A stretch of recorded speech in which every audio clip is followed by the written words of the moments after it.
Y'all. See, that's why I already know people working my nerve in this episode. Well, I was on mute the whole damn time, okay? Oh my God. But y'all, it's Raising Kanan. It's season 3, episode 7. We gonna get into it. Before we do, okay, we gotta make sure we're paying our tithes and offerings, okay? And that's in the form of a like, a subscription, okay, a share, whatever you can do to support the channel and support your girl, okay? I love y'all and I need y'all support. I mean, come on, just like the button. It's free 99. Like, what we doing here? What are we doing here? Okay. But I have some people in the building. Daria OT, Dairy, KIM. How are y'all doing? Monica M. I see y'all trickling in. So I ain't gonna start the sermon, right now. I'm gonna give it like 30 more seconds, okay? And whoever is also watching, but not in the comments, I completely understand you're a little shy, but it's okay. PG love you too. Okay. I hope y'all having a good no. I hope y'all having a great Sunday morning, a great weekend. Okay. I ain't gonna lie, I'm still celebrating my birthday low key. So thank y'all who all have been supportive of me, giving me birthday wishes, super chats, cash apps. Like y'all did y'all big one, okay? And shout out to OT too. What's up, OT? You up in here? His mom celebrated her birthday the same day. So okay, I gotta shout Mama Lungs out. Okay, and Tamika's then her birthday was like maybe 4 days, 5 days before mine. So yes, a lot of Capricorns up in the building. Okay, Young Champ, what's up? Nicole Taylor, Candy, Steven, Sharon, good morning. Good morning. Good morning. All right, y'all. David, thank y'all for coming through.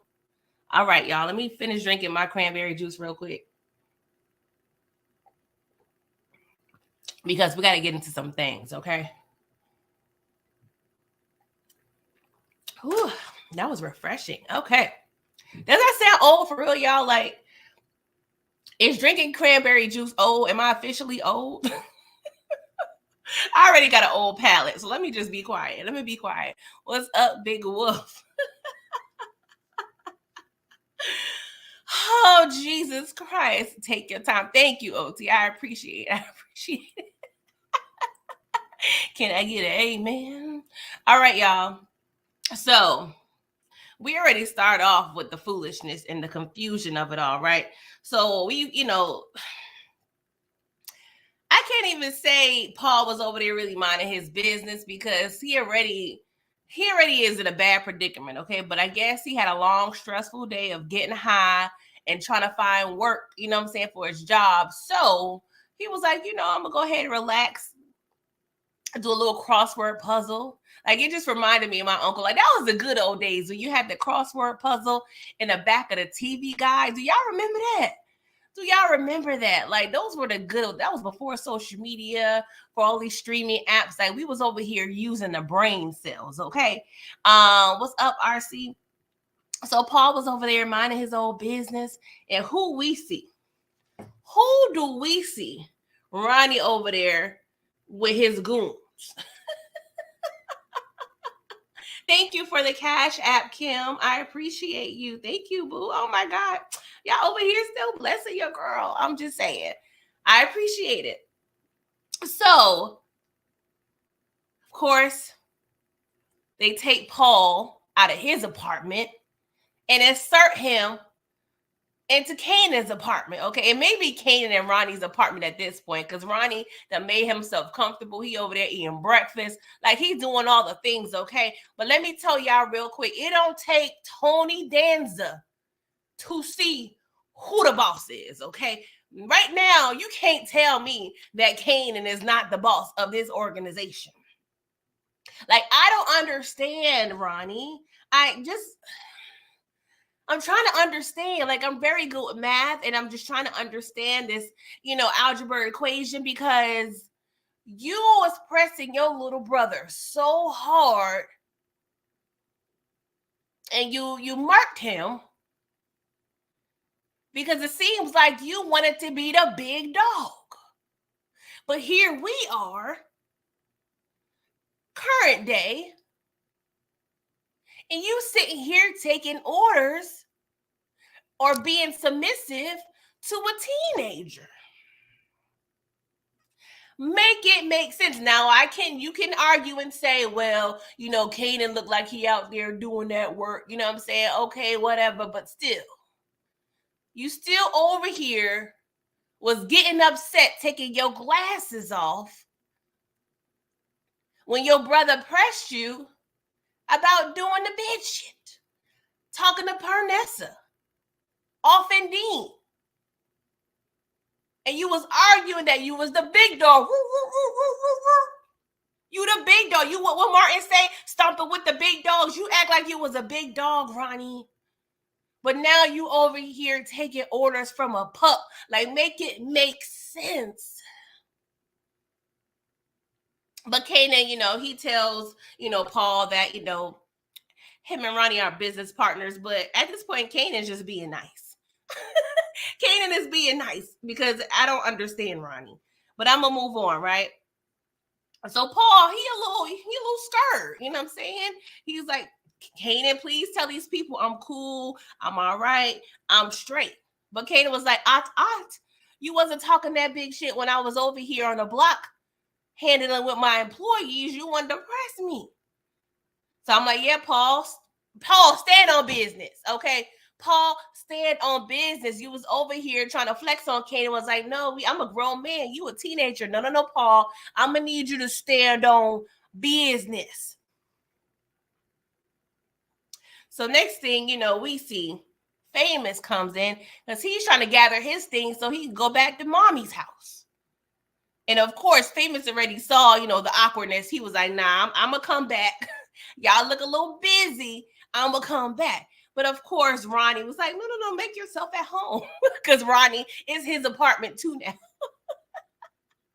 Okay, it's giving very much Odd Couple, okay? What's up, Monique Johnson, HEA, Bear Facts, T-Man, what's up, DeMarcus?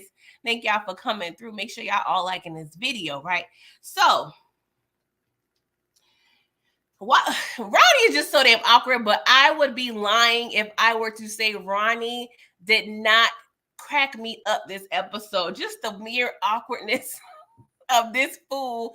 I was over here dying laughing as if I was watching a comedy, okay? So Paul over there peeing himself on Kanan's good couch, okay? Kanan got a new couch and you over here being disrespectful and relieving yourself. But I understand because you have Ronnie next to you. Y'all on a blind date or something. So I get it, Paul. I get it. Paul, I hope this is enough for you to keep your mouth shut, okay? If you have not felt that this was a warning, I'm going to need you to understand that this, sir, was a warning, okay? So Ronnie, he ushers Paul back to his house, and Kanan was like, all right, I'm right behind you. So he was like, Famous, I'm going to make sure. He said, I want to make sure that Ronnie does not off Paul. Y'all can't tell me that ain't. What is the hierarchy here, people? We done seen Ronnie terrorize Southside Jamaica Queens for 2 weeks. At least 2 weeks. But here we have 16-year-old Kanan having the authority to tell Ronnie what to do.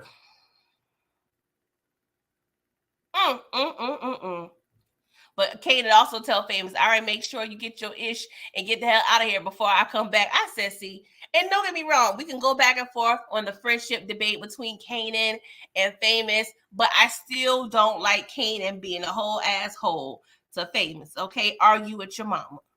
Raquel Thomas put Famous in a horrible predicament. But hey, whatever, all right? So Famous, he collects his things, including the blicky. I'm like, Famous, why is that blicky not in the bottom of Baisley Pond? Why, sir? Why do we have said evidence? But I'm going to get into Famous ass a little later. Thank you, Young Champ, for the Cash App. I appreciate you, sir. Thank you.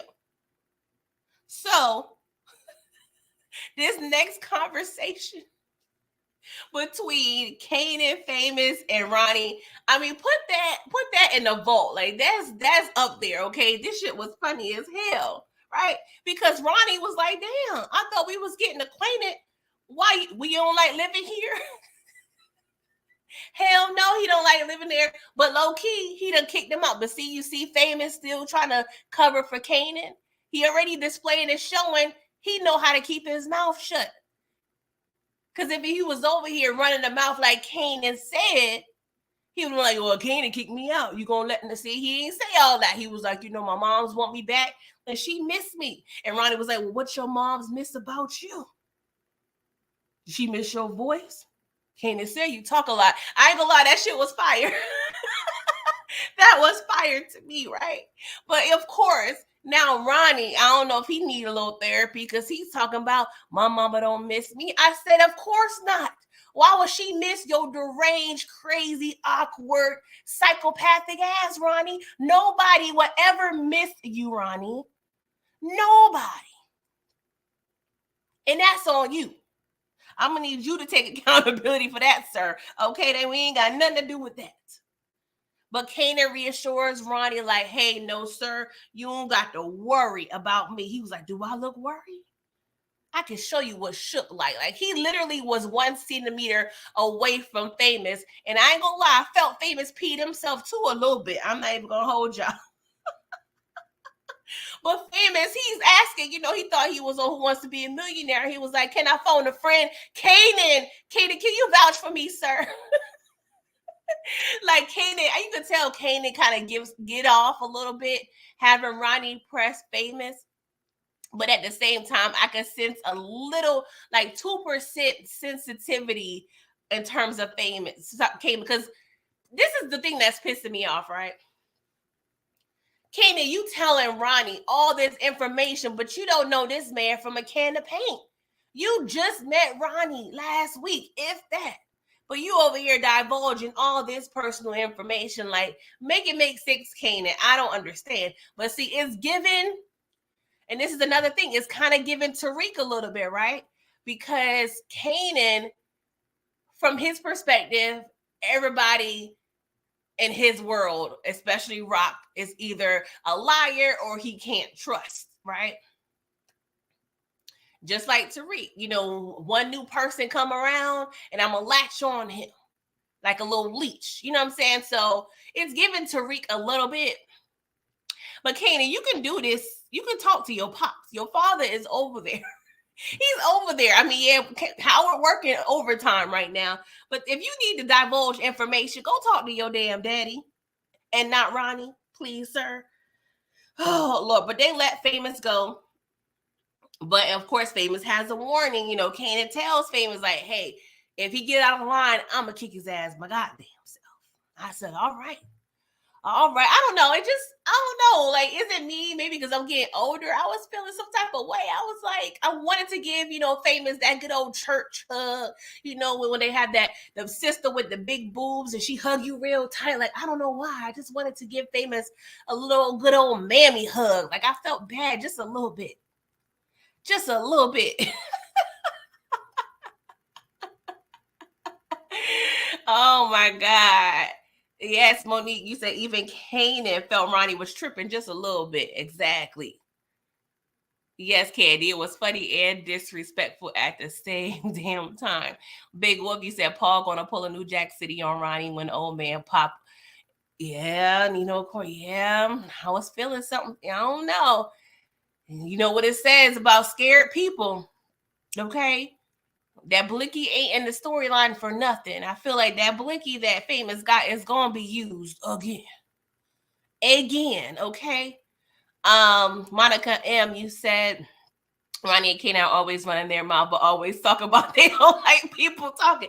Monica M, do you want to be a guest host at Trap Church? Because that ain't nothing but a word.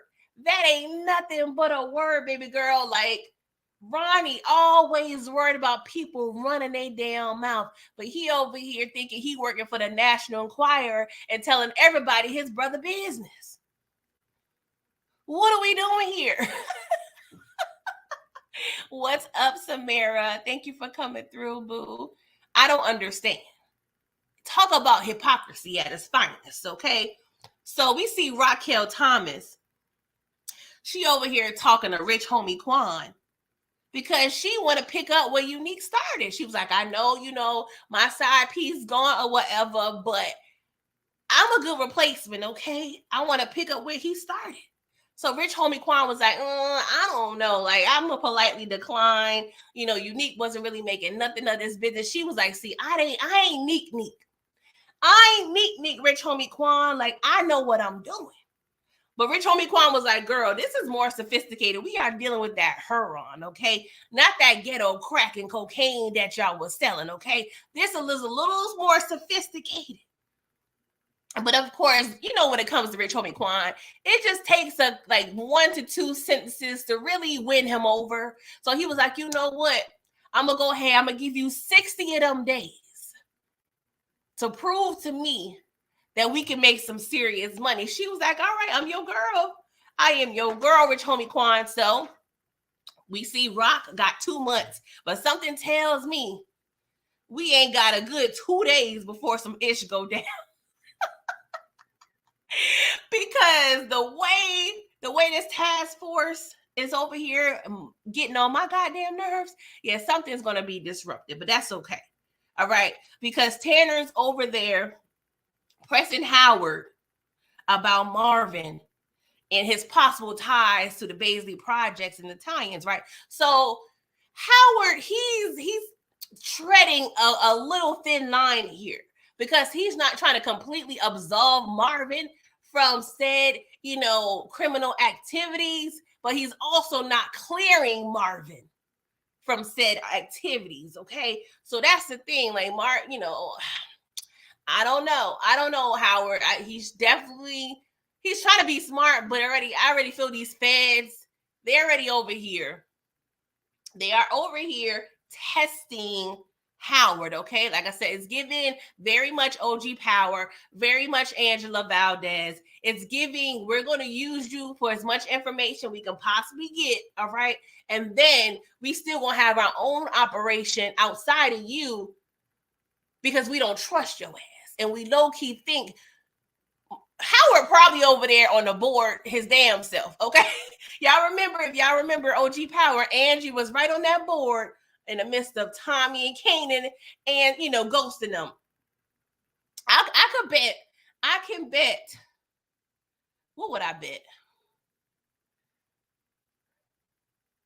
I would bet my breakfast.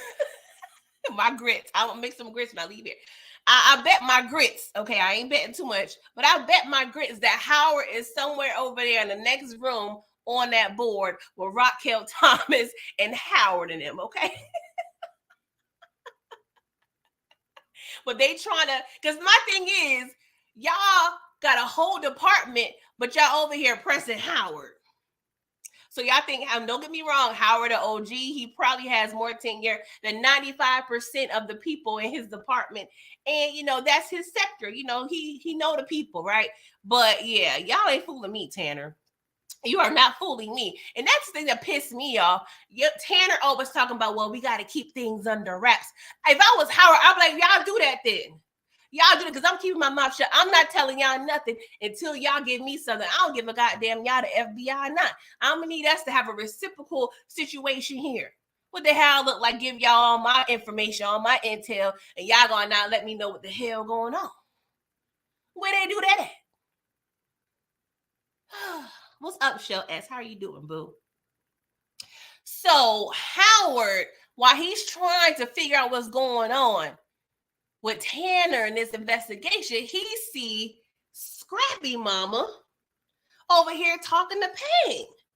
And I'm like, Chantel, what the hell you doing here, girl? Like, we don't need this. See, this is what, I don't condone cloning at all. But this is the time where we need to have a clone. Like, Howard, you need about 2-3 of y'all up in that department because we can't handle everything. We can't be in every room, goddammit. So Howard, he had to make a little play to kind of do a switcheroo. So he had Payne talk to Tanner, even though Payne looked like he don't know a lick of what's going on, okay? While Howard is over there talking to Cheryl. Sorry, Chantel. So Chantel, she all loud and proud now. Now that's my thing. You and don't get me wrong. I know this is about your son, but you over here loud and proud up in the police station talking about what happened to your son. Now you are a seasoned snitch, Chantel. I'm gonna need you to use your library voice, ma'am, please and thank you, because you said yourself in that room with Howard, you already know what happens in the hood when it comes to snitching. So why are you over here loud and proud? Wait till we close the door, close the blinds, and you over here using your inside voice and you telling us what we need to know. Don't be over here all loud and whatnot. You know we got dirty cops up in here, girl. What we doing? But she tells Howard, yo, Lou Thomas done told me what had happened, okay? My son was murdered. So, even Howard, like, what the hell? Howard was like, hold up, Chantel, let me go ahead and grab a Q-tip or two, because I clearly did not hear you correctly. She was like, yes, son, you heard me very much correctly, okay? Lou Thomas, Raquel Thomas' baby brother, done told me the whole thing, okay? So she was like, well, she did, he did have a little drinky drink. So that kind of saved us a little bit, right? Because Howard was like, well, confessions while you over here drunk, that ain't really worth a damn. That ain't really worth a damn. I mean, he wasn't sober when he did the.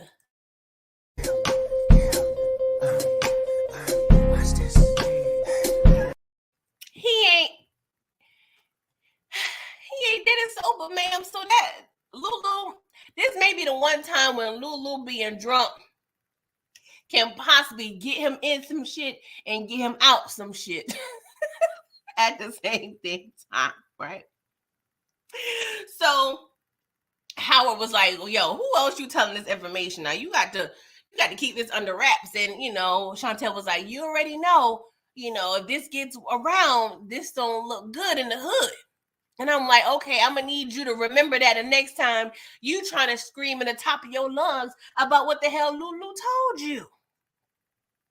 So Howard, he gave her the old pops from the Wayans brothers. Don't tell nobody what you just told me, okay? Because bad things happen to good snitches, okay? Howard, I swear to God, that Howard is working for his money. What's up, Detroit? What's up, Torian? Thank y'all for coming through. Child, Howard over there working triple time. Howard ain't getting those. He probably sleeping in the office. He probably got him a little change of suit in that car and sleeping because he got to be around there around the clock to save his ass, his baby mama's ass, his baby mama's brother's asses, his baby mama organization ass, his son's ass. Howard is saving all the asses. He's a superhero detective right now, okay? And I ain't mad at it. I am not mad at it at all, okay? What's up, DC Carter TV? Thank you for coming through. So we see Famous over here. He's selling at home. You know what I'm saying? It's all cute or whatever.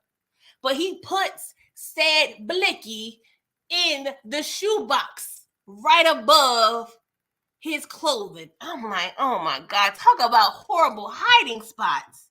It's just a matter of time for Miss Figueroa find the blicky or somebody else. Like, what are we doing here, Famous? And I know Famous is green, he ain't no trained killer, but God damn, oh my God. I'm done. Famous, if you don't take that damn gun and toss that shit in the bottom of Baisley Pond before we could say prison time, I'm gonna need you. Like, that is the most horrible hiding spot. You got 2 shoe boxes in your damn closet, and you decide to hide the blicky in the narrow red shoe box directly right in front of your goddamn closet. Like, what we doing here?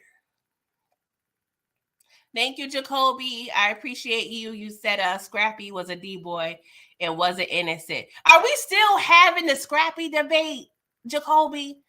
Who are you trying to defend Scrappy to? I done said 50, 11 times that Scrappy had to been held accountable for what the hell had happened, okay? I'm tired of this debate, you guys. Raquel Thomas had to make an executive decision. I'm going to spend 42 seconds on explaining this yet again for whoever's in the back pew and ain't hearing me. What's up, Autumn Woods? AGA. Scrappy mom, snitch. He was aware because he was in a room with Payne and his mama. So there is no way that Scrappy was in that room and did not realize his mama was a snitch, okay? He probably just would never thought his mama was snitch on his organization, okay? But Scrappy knew mama was a snitch. So at that point, whenever Chantel agreed to be said snitch, she put her son in danger as well as herself. Let's make that very much clear, okay? 2, Scrappy got hemmed up and did not tell his boss, i.e. Raquel Thomas. And then when he was questioned about his whereabouts, he lied and said he was over there hanging pictures with his cousin. Marvin went to said cousin. Cousin did not follow up with said story. Marvin also went to Scrap. And, when he asked him about his whereabouts when he was in the cell, not in the cell, but, in the interrogation room, Scrappy was hella disgruntled. Scrappy gave a whole 3-minute dissertation, one-man show monologue about why he was upset that Worrell got promoted. Well, they promoted, not even promoted Worrell. Worrell was an outside hire. And Scrappy said, no, I should have been promoted. I did every minimal job in this organization, and I should have been the one in Worrell's spot. So, and not to mention, Scrappy had, quote unquote, bubble guts when the stash house got robbed. Y'all can't sit here and say that Marvin, Lulu, or Raquel Thomas did not do their due diligence when it came to Scrappy. And let's not forget that Raquel Thomas's baby daddy, who is a known detective that's been on the force for 20-something years, he done told her that it was Scrap, okay? One-Eyed Jack was over there snitching. Yes, he was wrong, but by proxy, he is a snitch. It's in his DNA, boys and girls. They tried to spare Scrap because they did not want to believe Scrap was a snitch. Scrap has been working for Raquel Thomas since the age of 14. Let's just do the quick math that says Scrap was in his mid to early 20s. He has been a loyal employee for several years. Hell no, they did not want to believe that Scrap was a snitch. But what is that rule they have in baseball? 3 strikes, you MFing out, my boy. So I don't understand why people are still over here mad at Raquel Thomas. Now, I'm a Scrappy fan. I love Scrappy too. But I gotta call a thing, you guys. I'm sorry. What's up, Jacoby? Thank you again. You said I was being cheap, but I was thinking how his mom's trying to find justice for him. She acted like he was innocent. Thank you for clarifying that. But no, I appreciate the $9.99. No, you're fine. I don't care if y'all sit up in here and put 10 cents in the collection plate. I ain't tripping, okay? I appreciate literally every cent y'all donate to the channel. But that is true. But you already know how these mamas be. Their son could be out here Ronnie style, serial killers, literally and figuratively, over here doing all the things, terrorizing the neighborhood, and they still want justice for their son. It's our culture. How many times we see in the hood, free Ray Ray, free Daquan, free Ricky, knowing damn well they ass need to be up in that cell. So it's our culture we have to blame, Jacoby. What's up, Kara, Deborah? I'm trying to see if anybody else popped in, but thank you, Mr. Bearfax. Mr. Beer Fact said, why should we expect criminals to honor street code? Okay, y'all, that was probably more than 42 seconds, but I had to, for the 11th time, explain to y'all that Scrappy literally went to Home Goods. Follow me here. He went to Home Goods, purchased the bedding and the linen, placed said bedding and linen, laid his ass in the made bed and laid in it, okay? Scrappy laid and made his own bed. Sorry. He effed up 11 times. Oh, God. Okay, where was I? All right, y'all. Let's move into somebody else I need to have a talking to. Oh, yeah, I left off at Famous with his moms. He was low-key confessing to his moms. But we already know.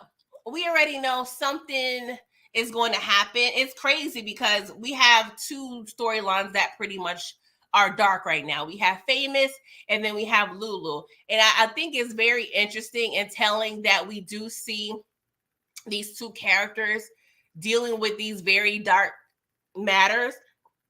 And we're also seeing the parallels of their relationship with their mother. So we have to pay attention. I don't know when we start seeing parental figures in these storylines, we got to pay attention because something gonna happen to somebody, okay? We see trifling ass Joyce, which I'm gonna get into her ass a little later, with Lulu. When we have to pay attention, Joyce, we only see Joyce with Lulu. Yes, we saw Joyce in the finale of season 1 with Rock at the church, but I'm not talking about season 1. We on season 3. So right now we see Joyce only having conversation and dialogue with Lulu, and now we have Famous over here having conversations with his moms, right? And it seems like Miss Figueroa don't care what the hell Famous done did. She gonna try to cover for her son. Because he low-key was like, I done got into some ish, mama. And, she's just happy her boy under the roof. Now, I ain't gonna lie. I felt like if she was a black mama, she was like, what the hell was you doing so I know what the hell gonna be on my doorstep, okay?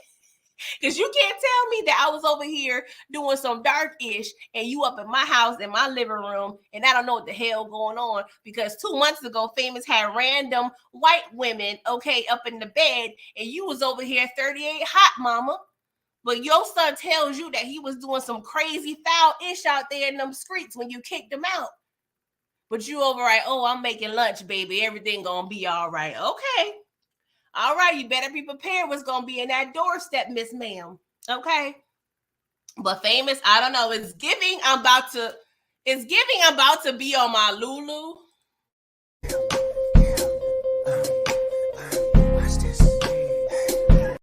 It's giving that.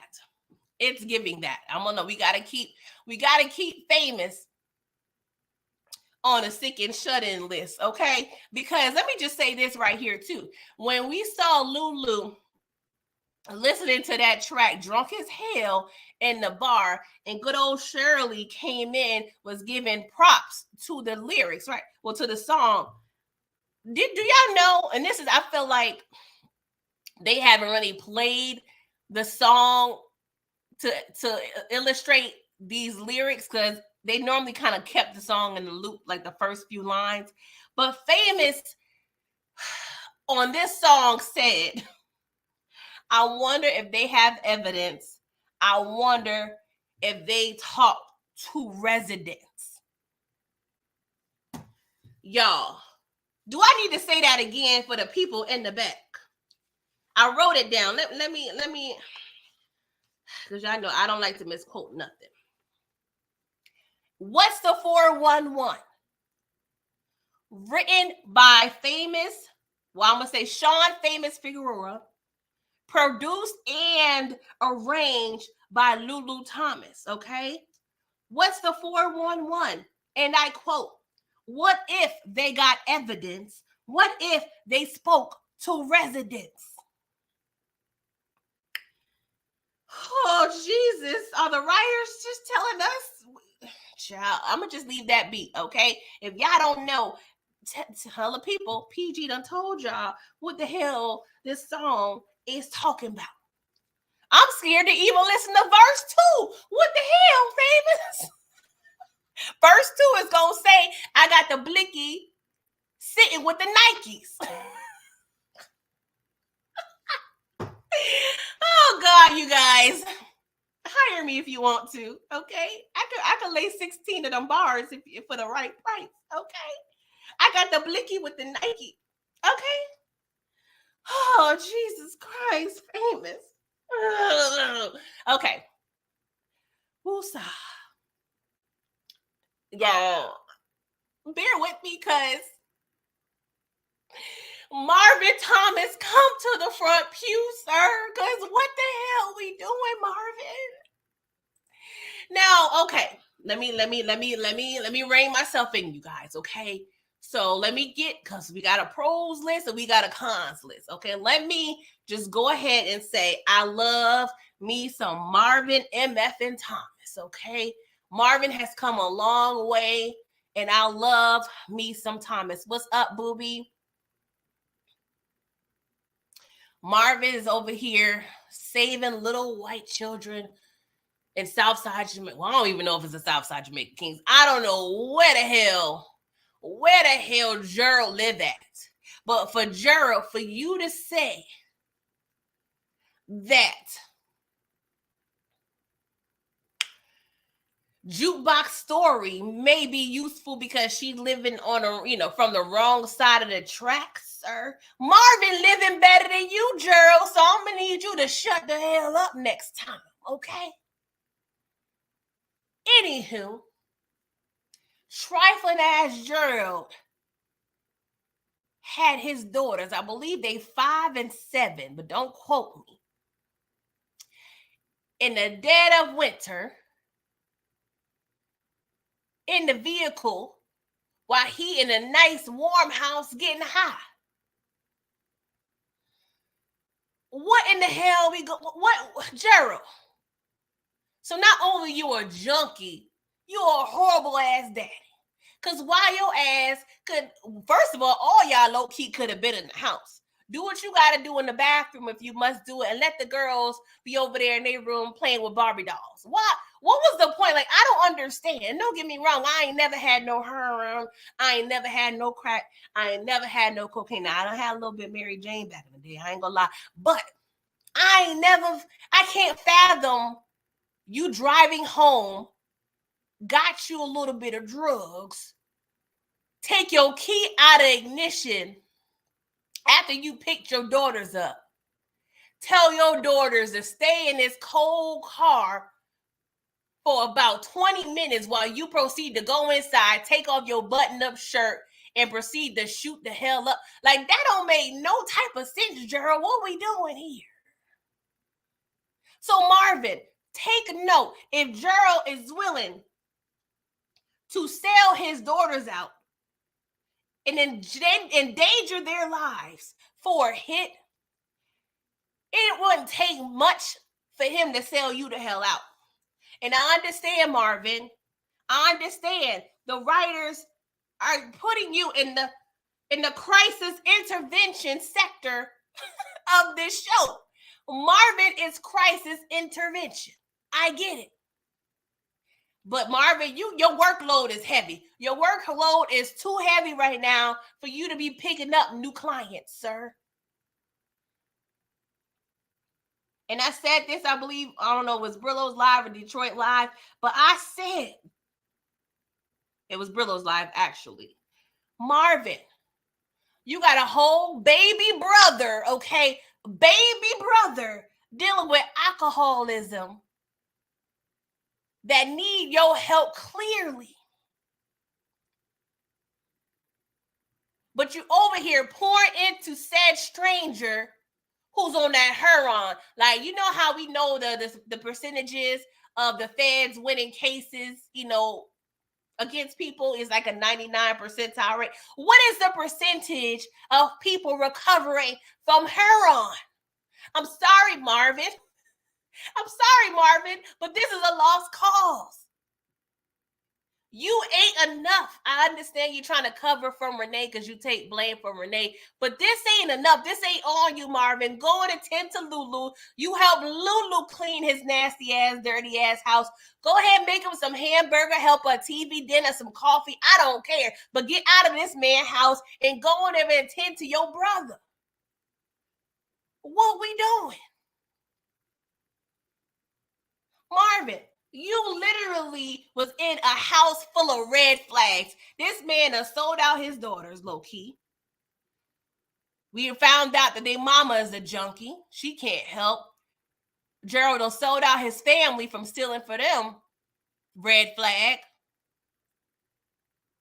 What we doing? Then you over here making some million cookies.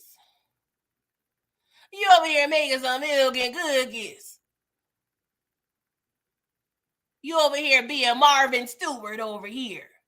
And don't get me wrong, I love this. But I'm going to need you to make sure this is the last damn time you over here at Gerald's house. And to make matters worse, you over here showing Gerald a picture of your daughter. Why you got jukebox school picture in Gerald's hands? He a whole junkie. Ain't nothing good gonna come out of this. You still want this junkie to write a whole story on you and your daughter. You want to be interviewed by a whole junkie. Am I understanding this clearly, Marvin?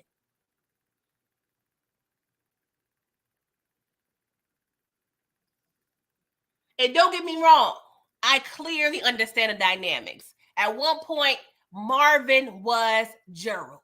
Marvin was a junkie. He had a child by the grace. Well, I don't even know what we say by the grace of God. But I would just say, by the grace of God, he had a sister that had room in her house for the little juke, okay? So I understand the empathy here, and I commend Marvin. Give him a medal, give him all the flowers, give him all the things. But Marvin, Deacon Project Pat said, don't save him. He don't want to be saved. Oh, God. Let's move on. I'm sorry, guys, for the rant. I'm just nervous because we already know Gerald going to sell Marvin out. Oh, my God. Okay. Who's up next? I'm sorry, y'all. I know it seems like I be up here every Sunday ranting on these people, but I can't help it. They be pissing me off. They be pissing me off. I be trying to help.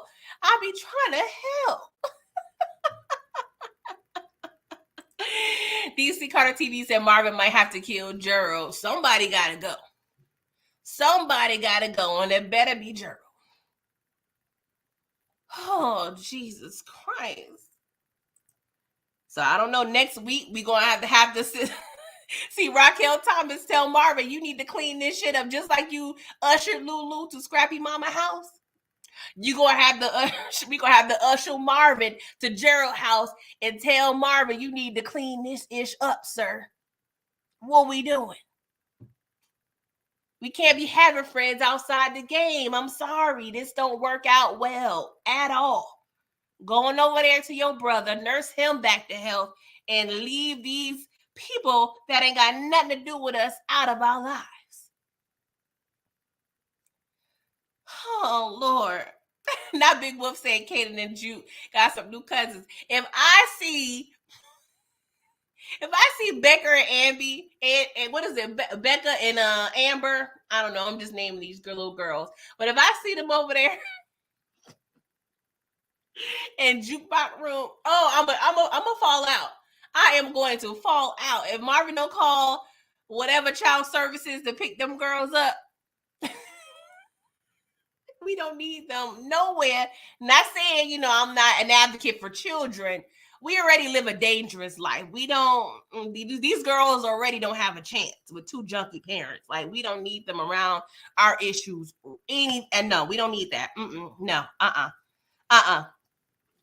So Howard, he goes to see, about his baby moms because, of course, they over there got to meet in somebody, garage. Now, maybe because the way I grew up,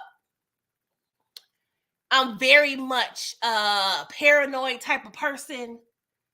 I would not be surprised if somebody be following Howard when he be meeting with Raquel Thomas. Now, I understand Howard is a vet, but I would not be surprised if somebody over there either following Howard or following Rock. Now, I know the purpose that Raquel is always wanting to meet at a far off place is because we need to be, on a hush hush with our meetings. But we're dealing with the feds. We're dealing with the feds. So we can never be surprised, okay? I know you're trying to be careful, Rock, but I'm just saying, meeting with your baby father every 3 days, we got to be careful, okay? But Rock, Howard, he's pissed off because he's like, damn, girl, like I thought we done cut ties. You making more work for me. You're making more work for me. Your baby brother over here being drunk as a skunk over here doing too much.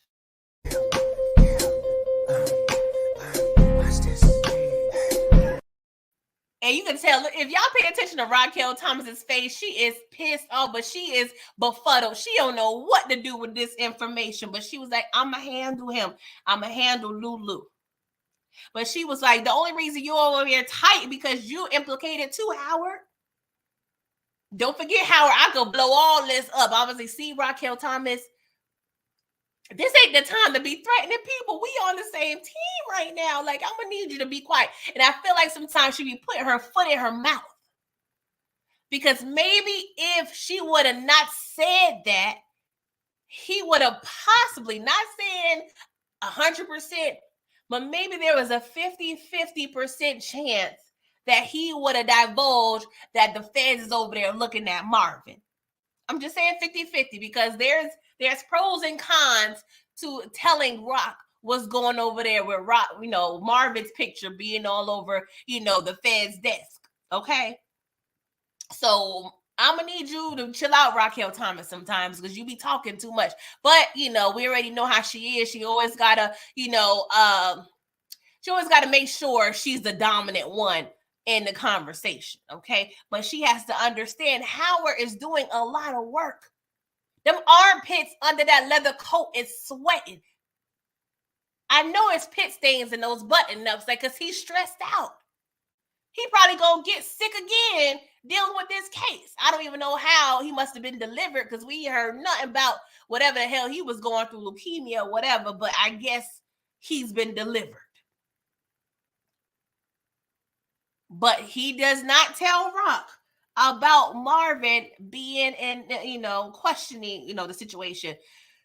Like I said, it's pros and cons. He can't really tell her everything. And of course, she already done threatened this man that she would throw everything for the sake of putting her balls on the table. But at the same time, Raquel Thomas, you're implicated as well, ma'am. So there was really no point of this threat. But hey, we already know she got to illustrate dominance every time she's having a conversation with people. I'm a little nervous for Howard. He's really not going to get this new job. I'm sorry, Howard. I'm sorry. It ain't happening, Captain. So let's go on over to Juke. Juke got a little bit going on, okay? I'm just going to sum this up, okay? We see Butter over there. They're going to open up for Shanice at the mall, okay? That's the plan. We on a recorded track, okay? I don't know what significance that's going to be, if that's going to turn out to anything, but the way that this group is going to be demolished by the hands of Jukebox and Kanan is going to be a sight to see. It's going to give 5 heartbeats. They're going to be on that stage fighting and ripping each other's clothes off because Kanan, a little raggedy ass, can't keep his little pee-pee in his pants. So we're going to have to see how this butter is going to melt, okay? Juke, she also finds time to meet with her recruiter, trying to figure out, plan B. I appreciate Juke. She's not the average little dumb kid. She's trying to find options. She's looking in the long run because she already know growing up in the hood, you're going to need some options, okay? So we're going to have to see what happens to Juke. She don't seem too interested in many of the options that she was provided. She did say maybe to the little psychological operations option that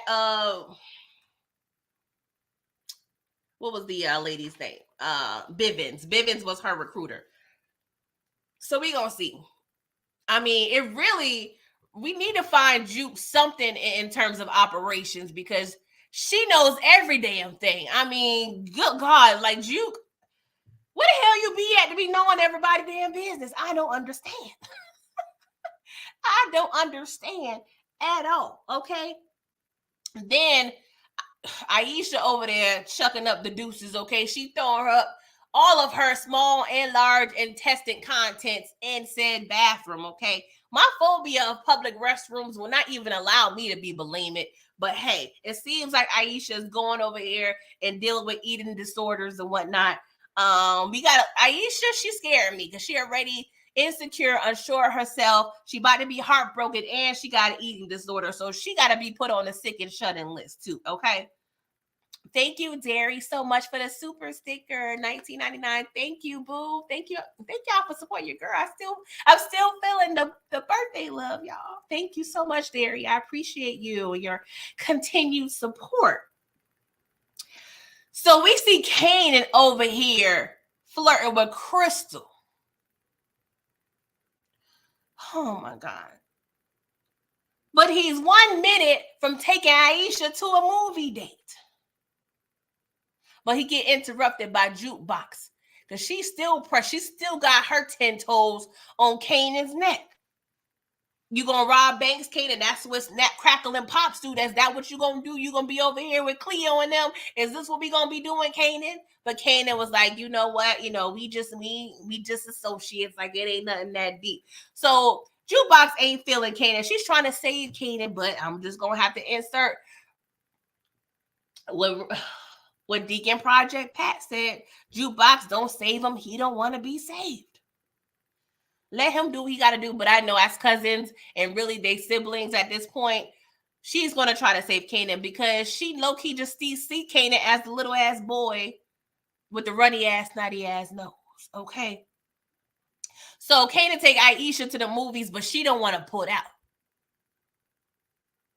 She want to make sure them legs closed. But Aisha, your little nasty ass should have made sure that mouth is closed. Aisha, did you brush your teeth before you started tonguing Kanan down? Because you were just over here throwing up 30 minutes ago. Kanan, you don't smell no puke. What's going on here? I know you keep the Tic Tacs on, but this is the time for mouthwash, toothbrush, and toothpaste, Aisha. What we doing here? It's nasty as hell. What we doing? Oh, God, just gross.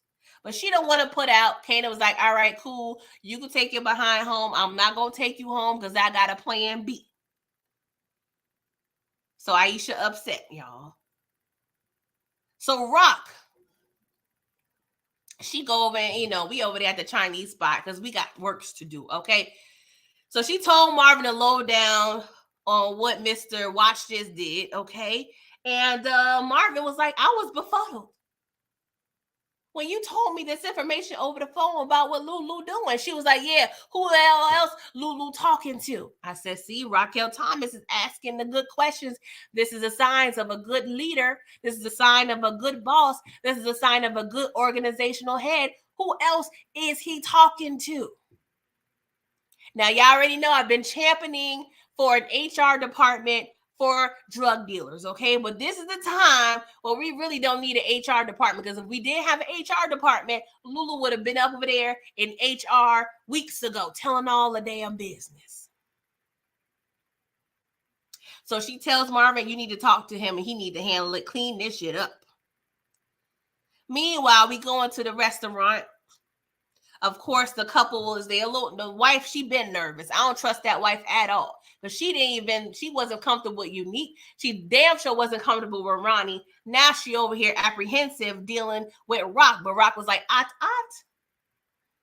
the plan remains the same. Just we have a little personnel change, okay? They think Unique's death has something to do with his business. No, it was personal. Shit, you might as well tell hell it was Ronnie. Ronnie telling all Unique business. Go ahead and tell the word Ronnie killed Unique. Go ahead. Let's just do it. Ronnie telling everybody else.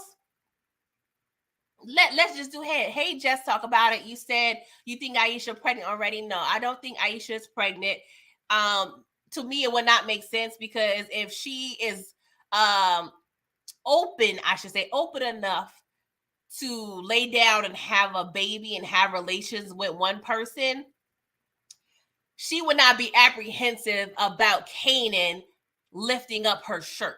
Like that wouldn't make sense. She would be more open, like Crystal's little fast behind. So, and we already saw the first time we saw Aisha at the audition, she was throwing up.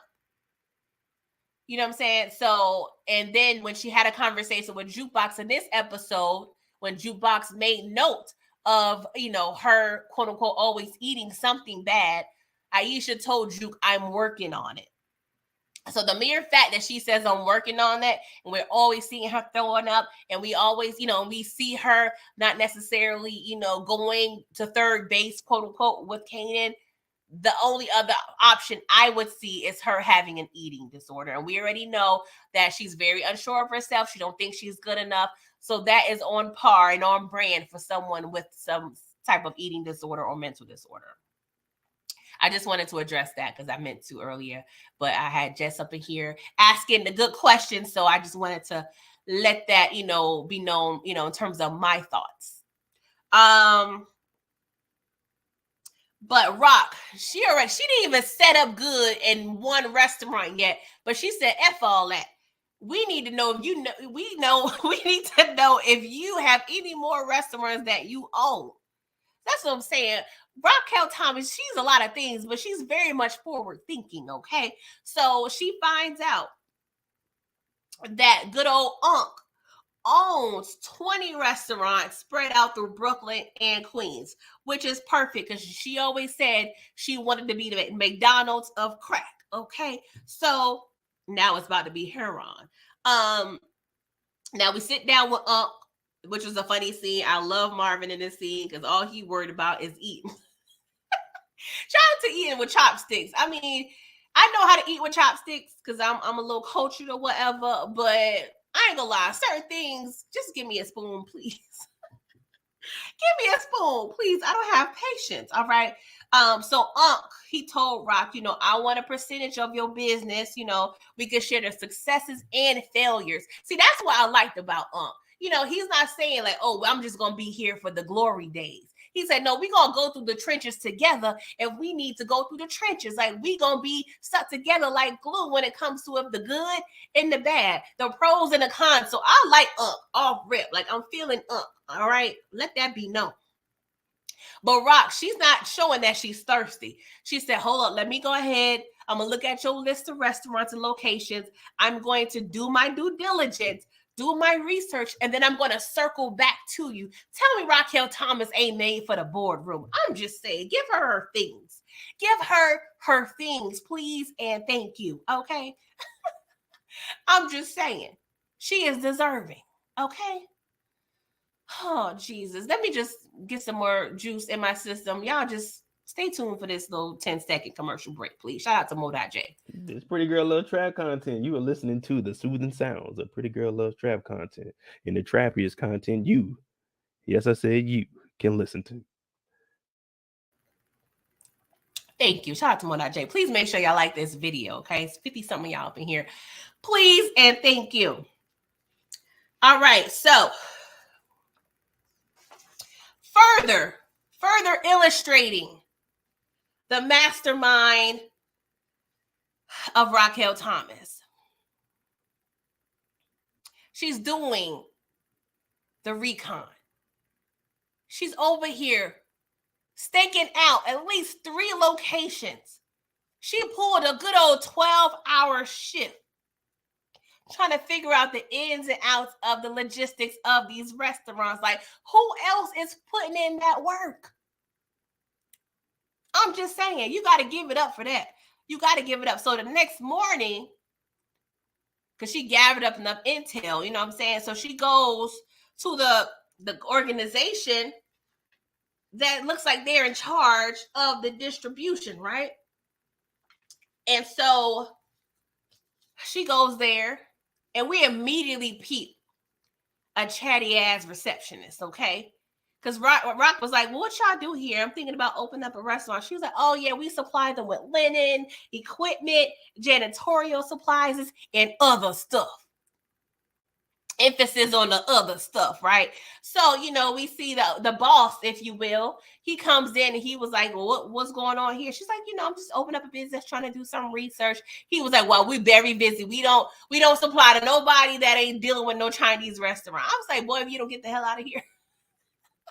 So we already see the racism off rip, right? But hey, sometimes you got to look out for your own people. I wish, my Black folk would be a little more like that, because we have sometimes a crab in a barrel mentality, and other cultures seem to be more, exclusive with their own endeavors, if you will. But that's another rant for another day. Okay. But I already see a rift, right? Because he says he owns the business with his brother. So I am to assume maybe his brother is either Unc that was at the restaurant that owned the 20 restaurants, or another person. Either way, I feel like it's going to be a problem, because Rock is promising a lucrative operation. But Sir was like, hell no, I'm good on you. So we're going to have to see how that pans out, because at the end of the day, Rock is going to get it done. She made it very much clear. Yes, I am Raquel Thomas. Like, she makes it known that her name is going to be in people's ears, okay? So the next time that said Sir, racist Sir, hear Raquel Thomas, he said, oh, that was the Tootsie Roll over there that was over here in my organization. So that puts, in their minds, like, oh, she does her research. I like her. She's possibly a good fit. She's just not the run-of-the-mill Tootsie Roll that's trying to sell these drugs. So yes, I like what we're doing here. Thank you, Inga, so much. You said here is your donation for the church today. I appreciate it, because the light bill is due. Thank you very much, Inga, for the $1.99. Thank you so much, Jess Talk About It, for the 99 super sticker. Thank y'all. I'm going to transfer that over to the 99 is going to the water bill, and then the 199 is going to go to the electric bill. And the Jacoby, your donations, that's going to go to the building fund, okay? I just want to let y'all know, since y'all donating to the church, where the funds are going. See, this ain't no Red Cross situation here. This ain't no run-of-the-mill. You know how they be at the grocery station. Hey, do you want to round up? No, I don't want to round up, because I don't know where the hell my money going. I'm letting y'all know where y'all funds is going, okay? I appreciate y'all support. Candy, you said, why is Little John running through the church? I don't know. I think it's because he heard Lulu over here trying to act like he Usher, and he trying to get Usher in the studio. Because Lulu over here doing all the things.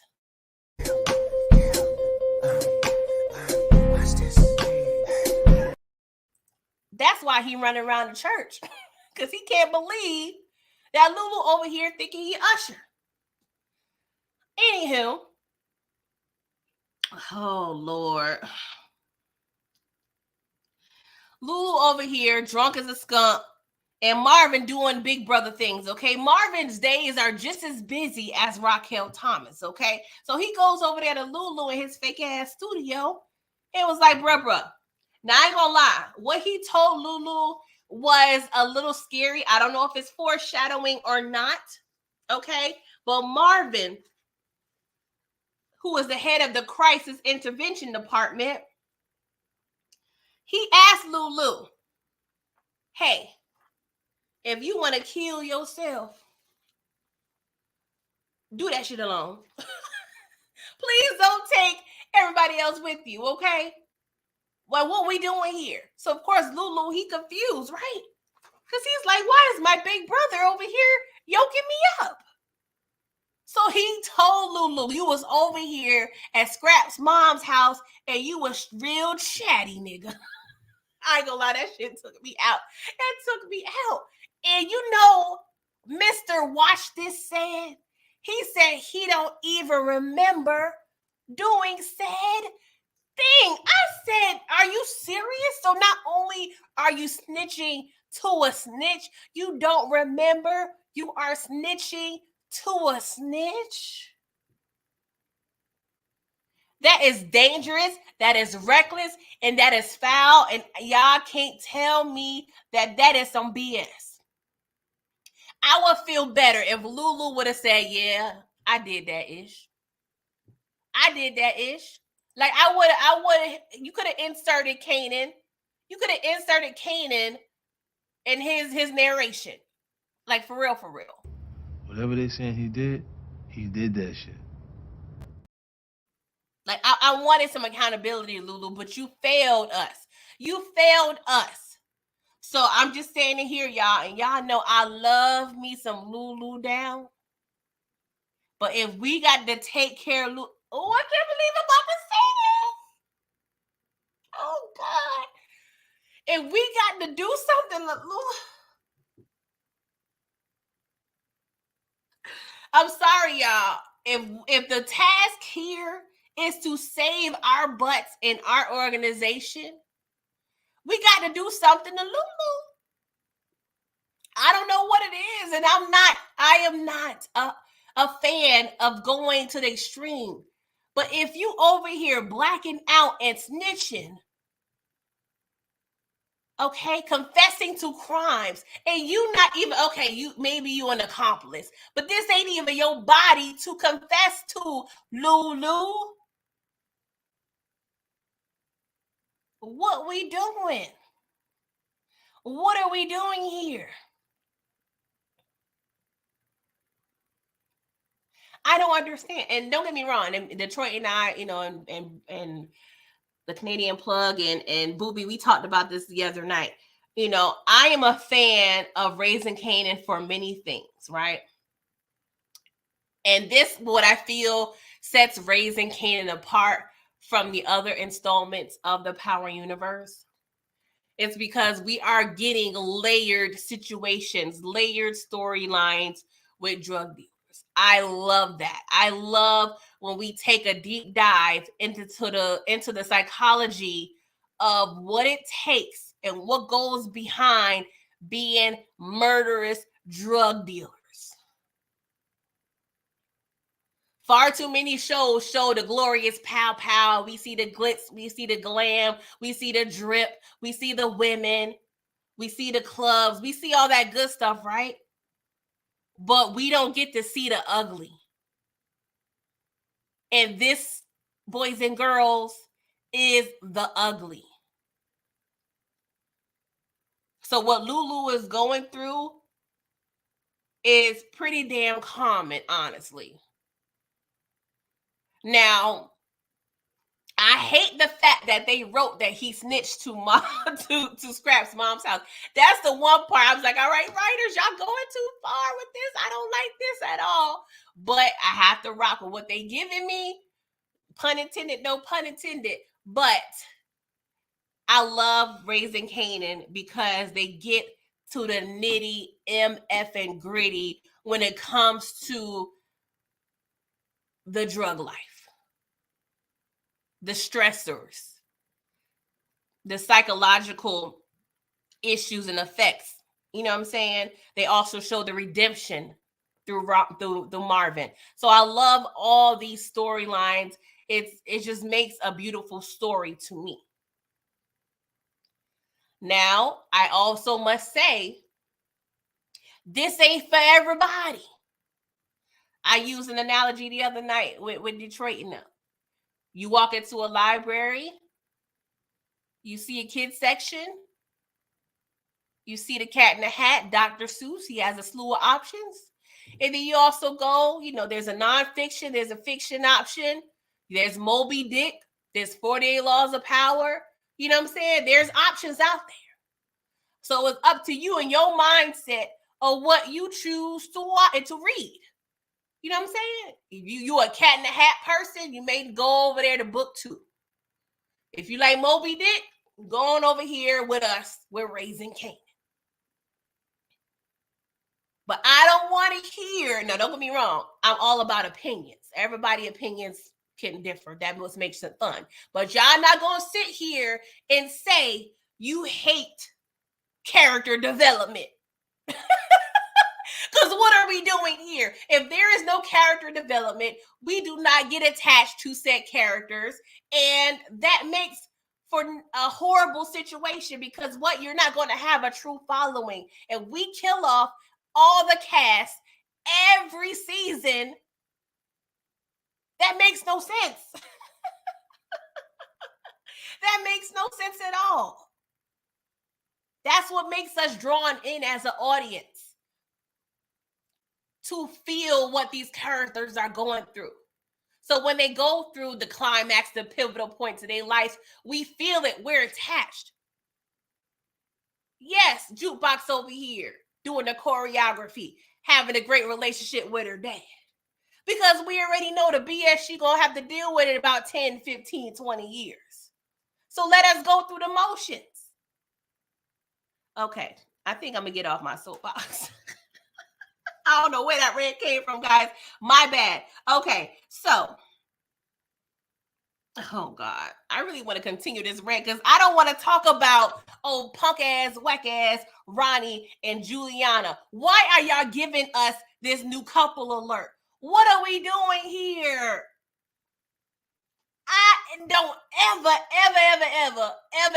ever want to see Juliana and Ronnie swapping saliva ever again in my entire life. Juliana thinking she over here being Halle Scary, talking about make me feel good. Ronnie don't know how to feel good, Juliana. Can't you tell? The only time he feeling good is when he got his head all up in a bowl of Honey Nut Cheerios. You don't have what it takes to make him feel good. Sorry, ma'am. You ain't it. You ain't it. Effing people up make Ronnie feel good. Eating a bowl of cereal make Ronnie feel good. Gossiping make Ronnie feel good. You, ma'am, on the couch with your hairspray and tickle bitties on his shoulder, that don't make him feel good. So I'm going to need you to stop forcing yourself and trying. Maybe you would, if we would have kept Gabriel around, even though he was abusive, you would have to be struggling over here for some dick. Oh, Lord, Juliana, you sure know how to pick them, girl. I swear for Lord. But Pernessa, she walks into her own house and get questioned why the hell she in there. And so, of course, she like, why the hell the bodega lady up in my house? You got strange women's in my house, Ronnie. What we doing? What we doing? So she excused herself, you know, get the under rules or whatever she needed to get for little Jerome Rome. Meanwhile, punk ass Juliana putting Ronnie up on game. So y'all can't tell me that Ronnie was responsible for this huge operation that Unique was running. Ronnie is getting game from a battered woman who thinks she a boss. Juliana done told Ronnie, you need to watch out because Pernessa don't like you. She is an enemy, and enemies are dangerous, especially if they family. So that's why I could tell Ronnie don't have the foresight to be thinking about said things. You got Juliana putting you up on game, but I'm supposed to believe that you left Unique a whole huge organization. I was supposed to believe that. Now, I do believe you started the groundwork on the organization because you like the bully. Yeah, I believe that. But nah, Unique, I'm sorry. I feel like he elevated the organization. Because you got Juliana over here. Not saying she dumb, she not. But the fact that she got to put you up on game. Come on. Come on, Ronnie. Oh, God. Detroit, what's up for the $1.99? Thank you. You said if you like trash TV. I hate to have to read this. You said go watch Force. Oh God, it pains me to say that, but Detroit literally paid for me to read that, so I had to read it, you guys. Shout out to Force. Oh God, that may be a 2025 problem. Okay, so of course Ronnie getting advice from his new girlfriend, which is going to turn out horrible. Okay, Pernessa, you need to run all this intel back to Raquel Thomas so y'all can figure out how to off both their ass. Okay, we can get a double dose of killing Ronnie and killing Juliana. Can I have that? I know Christmas just passed, but that would make my Christmas of 2024. Can we get both of them out of here at the same damn time? And Ronnie, sir, come here, sir. Come here, you hypocrite. Wasn't you upset that your brother was effing his superior? But you over here smooched up on the couch with your plug? Oh, it's okay for you to do it, right? It's okay for you to do it, Ronnie. And don't get me wrong, situations are a little different, but hey, let's call a thing a thing. If you want to stand on business, you wouldn't be over here with Juliana on the couch looking thirsty. Juliana, let me just tell you, baby girl, you wasted your time. If you thirsty, go get some of that milk in the fridge that your boy using cereal for. Because you ain't getting nothing from him. Okay? Please and thank you. Please make sure y'all liking this video. Okay, 61 of y'all up in here. So, Juke. Now, I ain't gonna lie, this is one of my favorite parts of the episode, right? Because Juke, she go to visit Kanan, right? But Juke, she just be cursing. Juke don't give a goddamn who you are. You gonna get these words and this disrespect if you literally standing in her way. Juke over here talking to Kanan / Ronnie's bodyguard. She's like, get the hell out of my face. Get the hell out of my face. Shout out to Juke, but I'm just saying, Juke, I just hope you don't come across that one person who ain't going to tolerate that disrespect. I'm just saying, it's cute or whatever, but realistically, you going to come up to somebody that's going to smack your head off. I don't condone violence, but I done seen dudes where they don't give a goddamn if you a woman or not. If you talking greasy to them, they going to hurt you. So I'm going to need you to I don't know if she going to ever get humbled, but you can't be talking to everybody like that. Okay, Jukebox? All right. Now, I condone this next conversation you have with Kanan, right? Because you done told Kanan, treat Aisha right. Don't F it up. Because Aisha is connected to her endeavors with the music industry, right? Jukebox, come to the front pew, please, ma'am. Kanan is a 16-year-old boy who is rebellious and don't give a goddamn about nothing. But you gave him permission to court, for a lack of a better word, your bandmate. You messed up when you invited Aisha to the club or bar, whatever you want to call what Lulu got going on. You know your family is toxic as hell, Jukebox. You invited Nicole to the performance of Streets Need a Body. What happened? Nicole became a whole drug user. I don't know if you realize that she was over there, you know what I'm saying, smoking certain things, but you don't need to be inviting no friends of yours around your relatives. So I'm sorry, you guys, I got to hold Jukebox accountable. If you really valued your situation with the music business and butter, you will keep them far, far away from your family who's in a drug organization, okay? I'm sorry, ma'am. I got to hold you accountable. But I did love the way she sung Kanan. Because she's like, Kanan, you ain't nothing but a scared little ass boy who's trying to prove to his mama that he's a man.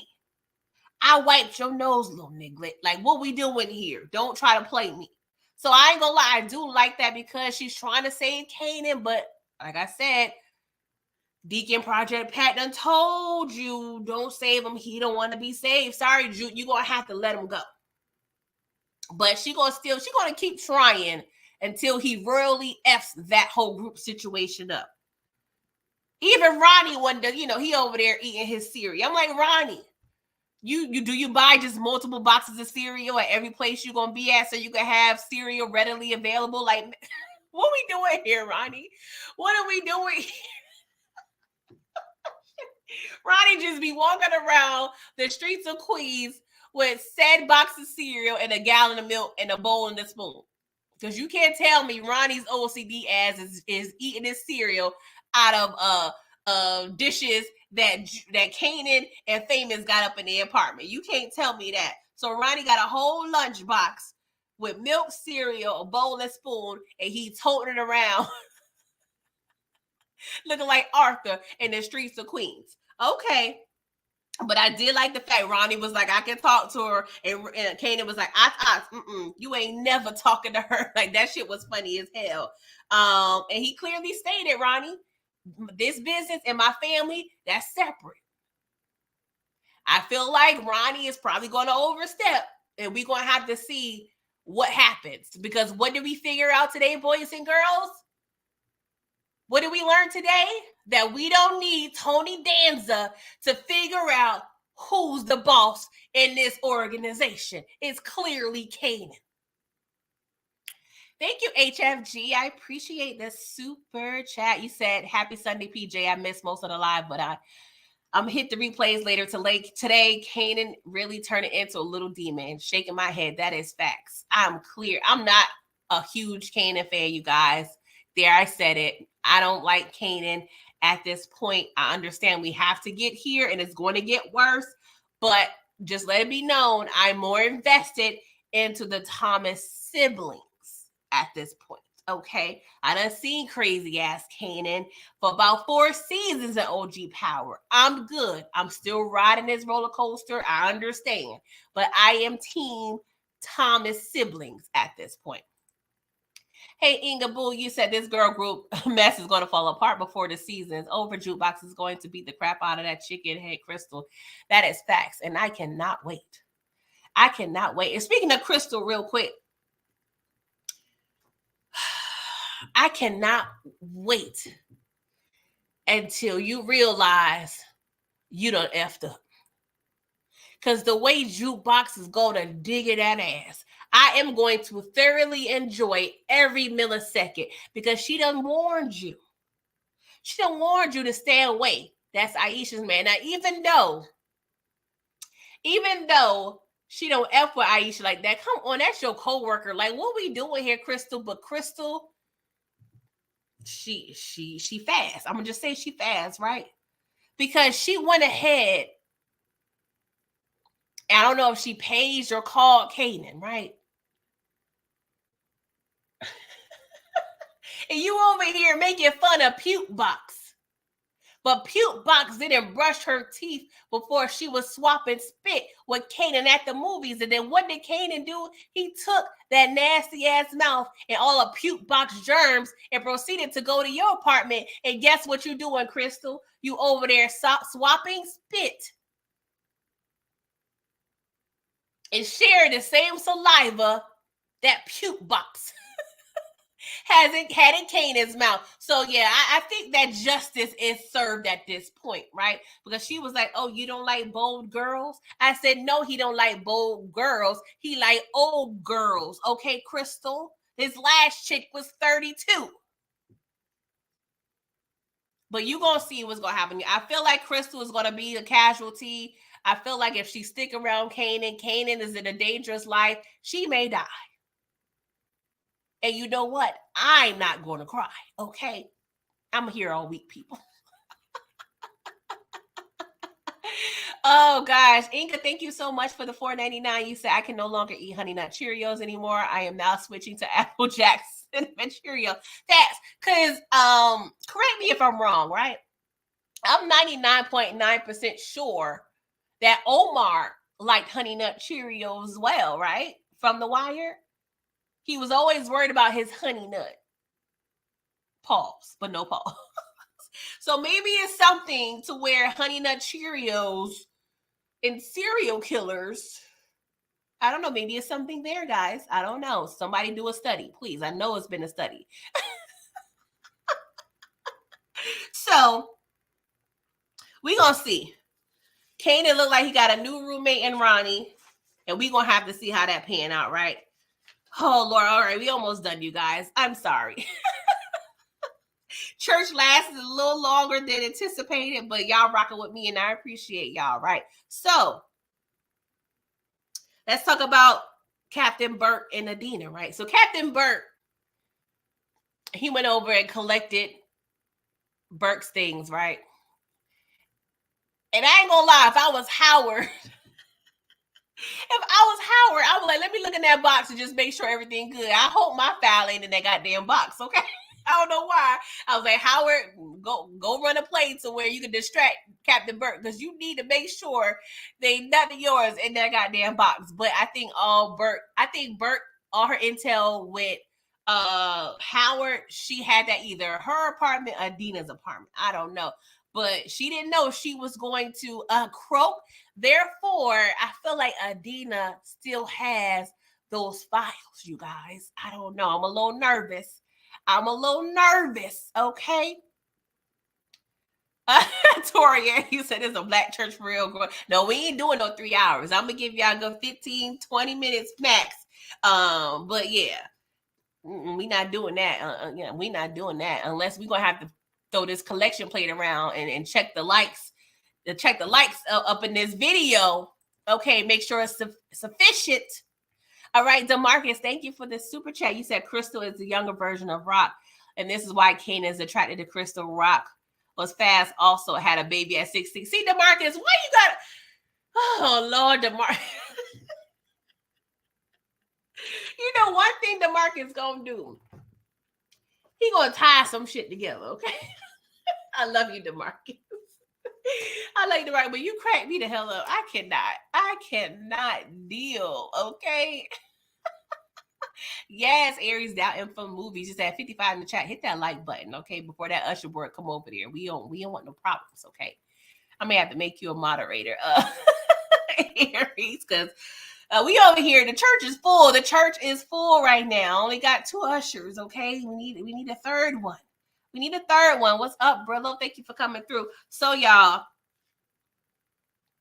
how do y'all feel about this situation with Captain Burke, right? Because Adina, I ain't gonna lie, I want to clap for Adina because she said she not going nowhere near Howard. It ain't got nothing to do with her. I love that line, but I don't know if that's her final answer, okay? I don't know if she gonna circle back and start feeling a way, or if Captain Burke gonna go back at her and be like, all right, I know you said you don't want to go near Howard, but I need some questions, answered. So I'm a little nervous, but I feel that Captain Burke is definitely not done.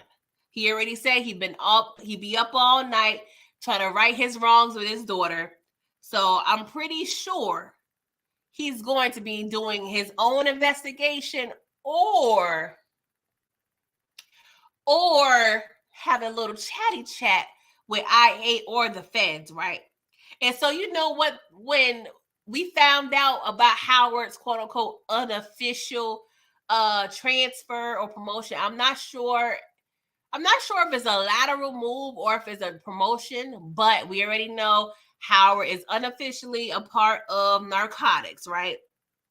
And Captain Baptiste said, we still got to go ahead and do a background check. I don't know why the hairs on the back of my neck stood up when they said background check, right? Because now we got to dig into people that know Howard, okay? That includes any friends, any loved ones, and any old flames, right? So y'all know who I thought about.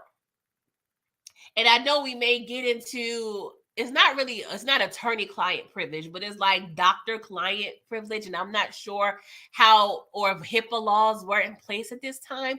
But I thought about Howard's doctor, right? Because he pretty much told his doctor that he has a son. So will we see Howard's doctor again?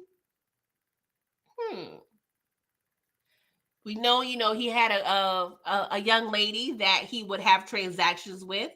She knows about the son too. Okay. And the only other people that Howard mentioned, to his doctor, that he got 2 cousins down south.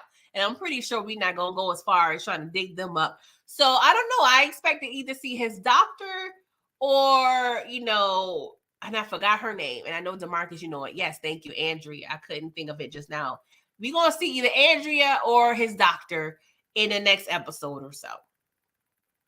So, yeah, I don't know. See, this is the thing, right? Because Howard, you got audacity, right? You smack dab in the middle of said organization, but you think you so big shit enough to think you could go ahead and not only clear everybody in this organization, you think in the midst of all that, you could go ahead and get a whole new job. That is called audacity, sir. And looky here, you thinking you big-ish, but not realizing this shit about to blow up in your whole face. Because what comes with a new job and new responsibilities? A background check. Now, don't get me wrong. I feel like this can be petty works a little bit, because certain positions, you don't really need to do background checks, especially if you're an internal hire, right?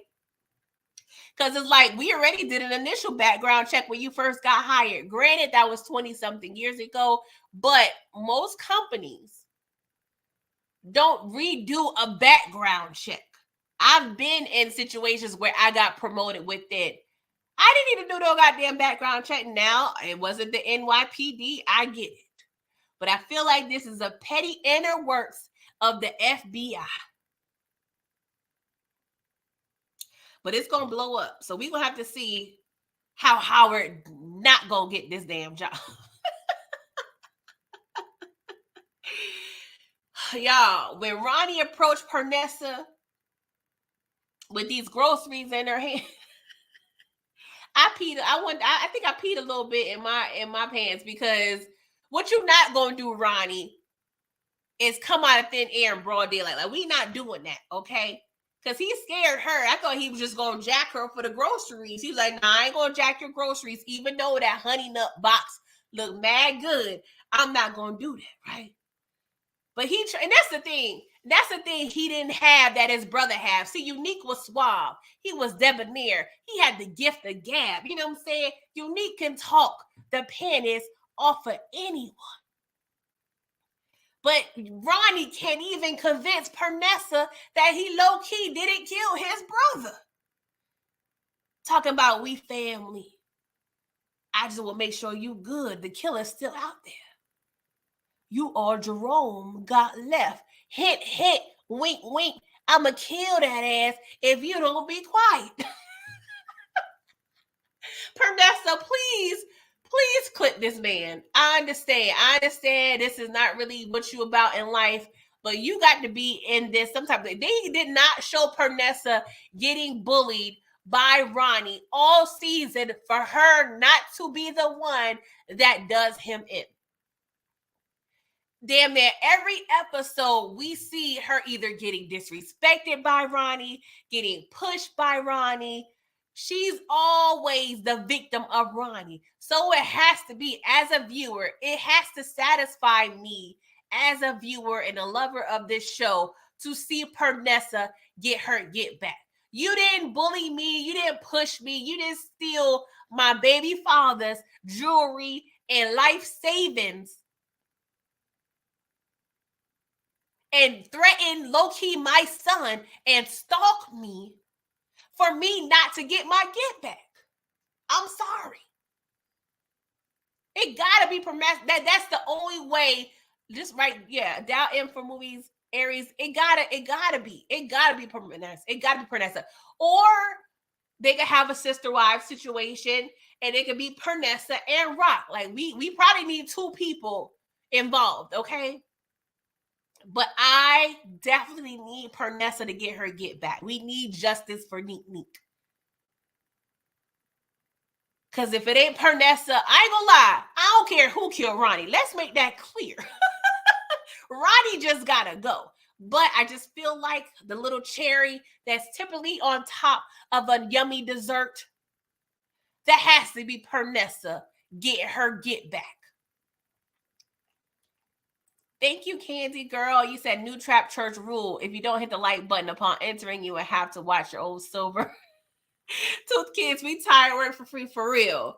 Because children's church is max. Okay, y'all badass kids over there eating up all the snacks, all the fruit snacks, and drinking all the Capri Suns. Okay, so I'm going to need y'all to make sure y'all like this video. Okay, please and thank you. HEA, you said Pernessa is the innocent death of the season. HEA, you know I got asthma. Don't be doing this to me. Don't get me wrong, I'm not completely attached to Pernessa, but dang, you think it would be her? Haven't we suffered enough? Little Romy Rome ain't got a chance. I don't know if I would like that, you guys. I mean, not saying you're wrong. Who knows? I don't know, but I don't think I don't think that would be right, y'all. I don't think I like that at all, for real. But we just gonna have to see, y'all. So, oh Lord, I'm tired of cursing people out. But next on the docket is punk ass, trifling ass Joyce Thomas. Joyce, come here, please. I am tired of your attitude because you over here mad your kids ain't taking care of you like you want them to. You ain't never checking up on your kids because you love them, you care about them, you want to see how they doing. You're always coming at Lulu with your hand open, crying for money. Talking about your sister short and I got bills to pay. No, I'm pretty sure Raquel Thomas gave you all the money for all the bills you need. What you trying to do is go to the bingo hall or go to Atlantic City with the extra because you're used to the extra. But no, Raquel Thomas is tired of taking care of your ass. So what you doing? You going to the next person, which is Lulu. Talking about, oh yeah, your brother told me you own this spot. This all you got to give me. You shouldn't have gave her shit, Lulu. But I understand you the baby boy. You got a soft spot for your mama. But like I said, we give Raquel Thomas a lot of grief. But we got to go to the head. We got to go to that trifling mama, Joyce, and give her some accountability of what happened with these damn kids. And I'm pretty sure E-Train and Joyce over there was living their life. I'm living the best life. Ain't going back and forth with you kids. I'm living my best life. They was over there leaving them kids in that house to fend for themselves, and they got tired, and poor Marvin over there had to start selling some work to put groceries in the goddamn house. So Joyce, if something happened to your baby boy, I don't want to see you up there crying your ass out in my church talking about, Lord, take me now. It should have been me. I can't do it. I need justice for my baby boy. Because you proven right now you don't give a good goddamn what happens to any of your kids, especially if they not break you off with a little change. And then you got the nerve to tell Lulu to take care of yourself. He been taking care of himself, Joyce, because you wasn't doing it. You wasn't doing it. And that's what I'm saying. It's a little scary seeing Lulu constantly having this dialogue with his mother. I don't know. It's just giving me bad vibes that Lulu, his days are numbered, you guys. That's what I feel. At this point, it just seems to me, based on the last scene, Lulu is probably going to hurt himself. That's kind of what I'm feeling. I don't know. I'm a little stressed out. Before we get to the last scene, let me just touch on Juke going over to Rock's house, telling her what Kanan had going on. She said Kanan over there messing with Ronnie's crazy ass and Bonnie and Clyde. I don't know what they doing, but it's damn near a hot ass mess. So she said he's changing our Rock. So we're gonna have to see. I'm glad. I ain't mad at this. I am not mad that she telling Rock what the hell Kanan got going on, because he is in bad company. All right. So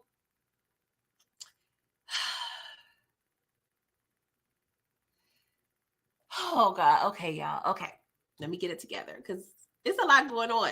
So Marvin drives Lulu to Scrappy's mom's house. Lulu had the audacity to say, I don't even remember being around here. Y'all, this is shit I'm pissed off about.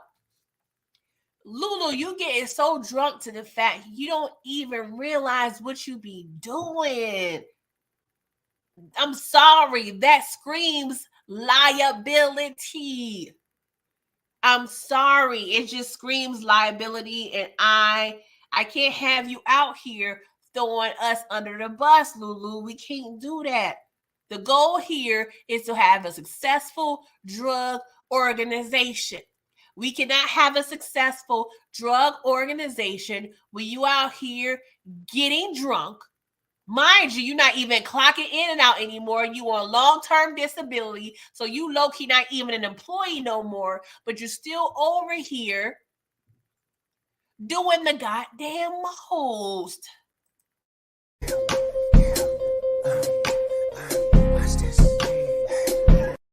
Sorry, Lulu. I know we family, but you can't do that. That's absolutely, positively unacceptable, my dear sir. We not doing this. And then Marvin, let's talk real quick, bruh. So you, Marvin, and I love you to death, Marvin, but we already know 80% of the time you come through. That 20% be a little shaky, Marvin. That 20% be a little shaky. So Marvin,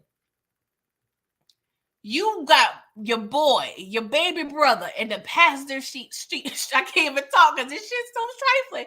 You got Lulu swinging it up seconds before you hand him a blicky to clean up a mess that he committed while he was drunk.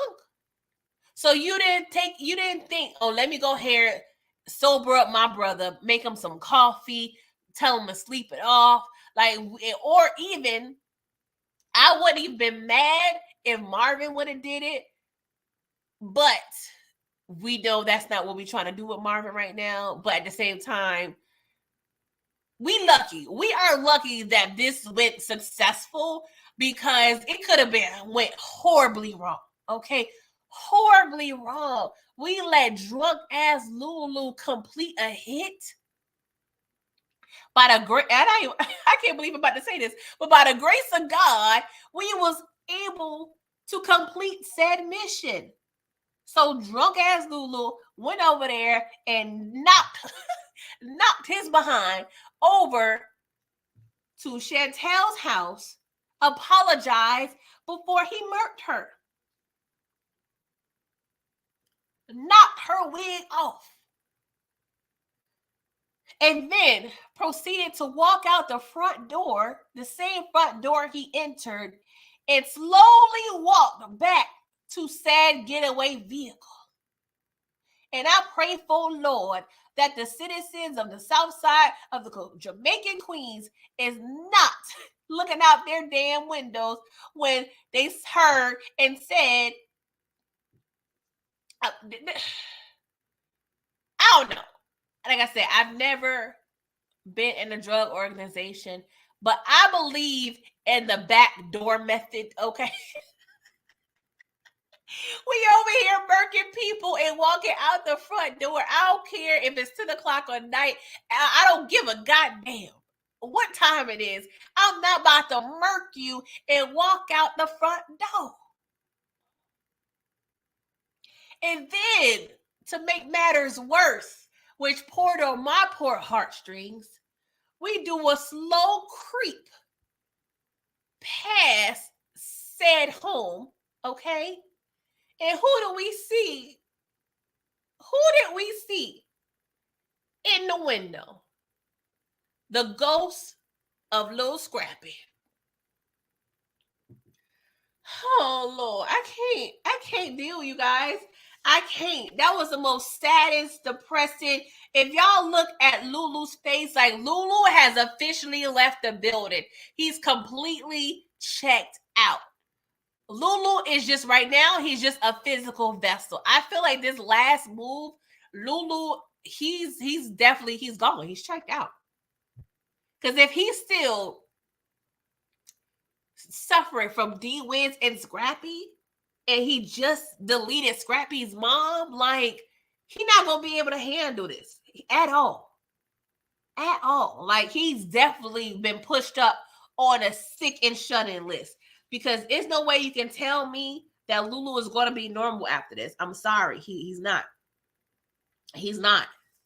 So we got to put him on the sick and shut-in list. Please, we got to have to rotate Sister Mary and Sister Shirley. We're going to have to rotate and visit Lulu because this is a hot-ass mess. So Marvin, the next time you think about going to punk ass Gerald house, you need to be going to Lulu house and check on him. Because you already know your brother is mentally not there. He's drowning his life into alcohol. You said it yourself, that is ruining his life. And then he had to murk somebody's mama, the same person he's been hallucinating about for the past few weeks. So Marvin, the next time you want to check on Gerald, delete that from your brain and go ahead and do a U-turn and go and check on your brother. All you need to worry about, Marvin, is jukebox. And not saying you need to worry about Lulu because Lulu is a grown man. But if you are going to care for a grown man going through addiction, it don't need to be Gerald. It need to be Lulu.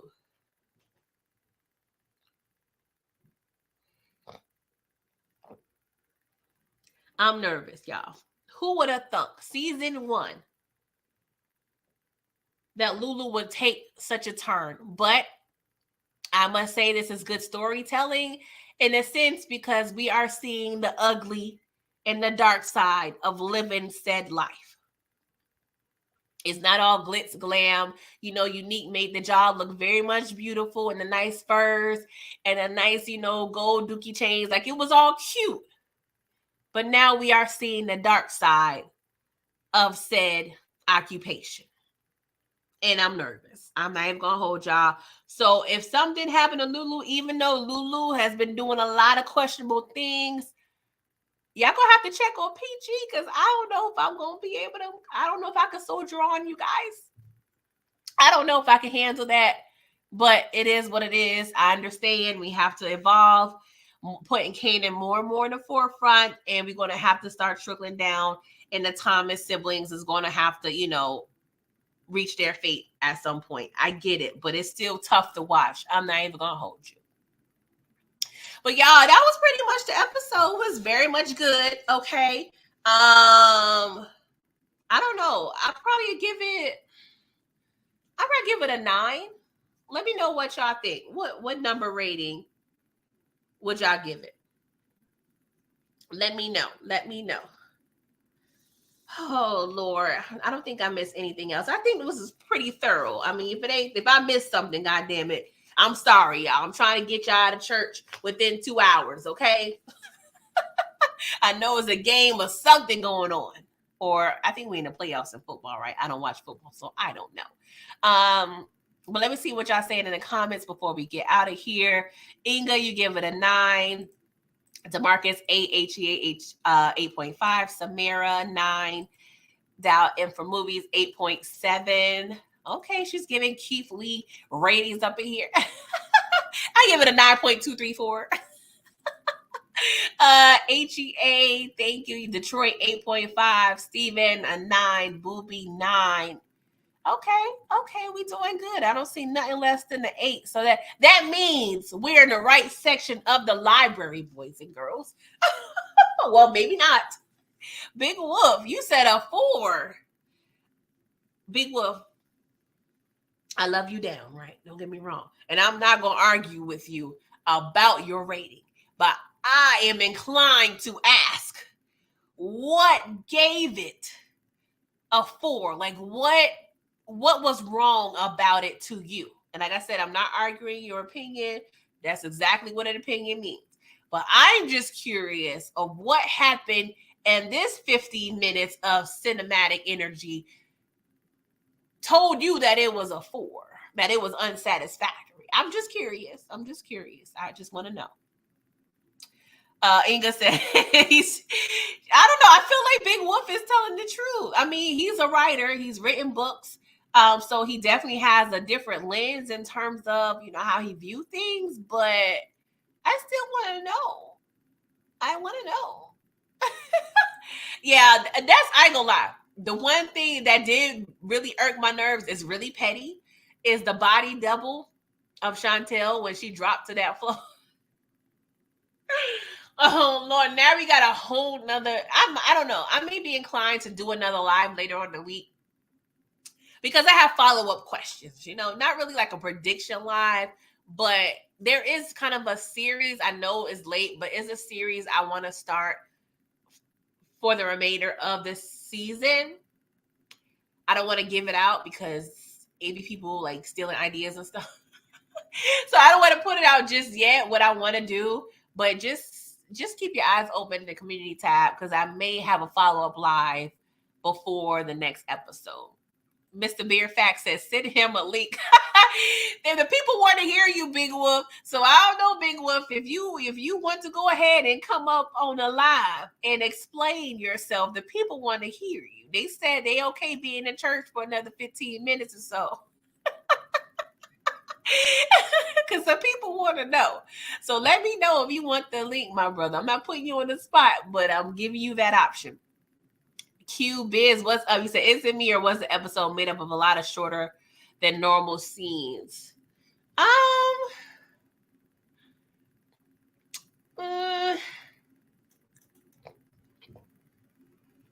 don't know. What I have noticed is that, and they kind of do this anyway, they've been doing this where they'll have a scene, but they'll kind of interrupt it and break scenes up. They'll go back and forth between, said scenes. So I can kind of see what you're talking about, Q-Biz. Oh, gosh. I cannot.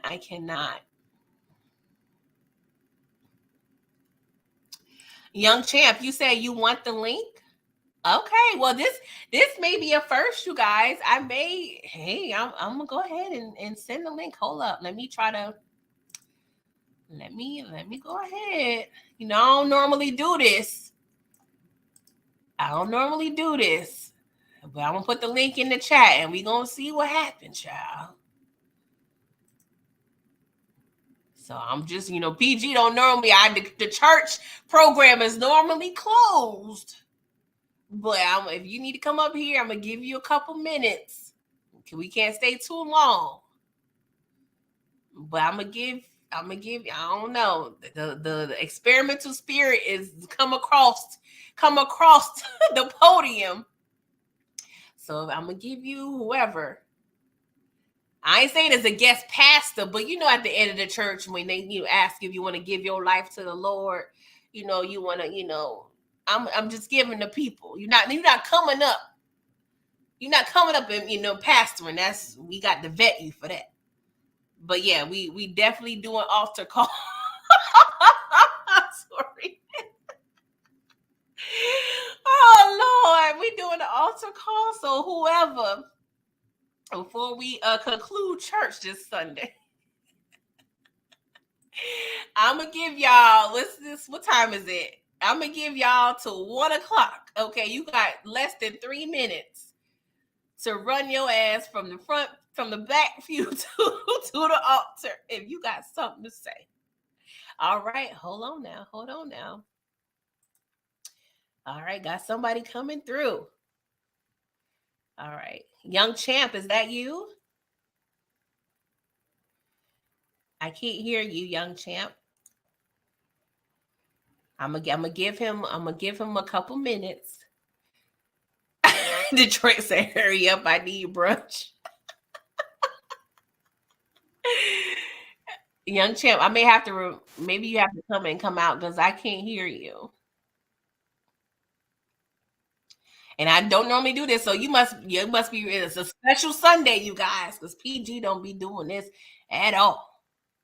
Because I can run my mouth by my goddamn self too long. Y'all already know. PG don't need no help with church. Okay, I don't hear you, young champ. I'm sorry, sir. Okay, I'm going to remove you, and maybe you could come back in.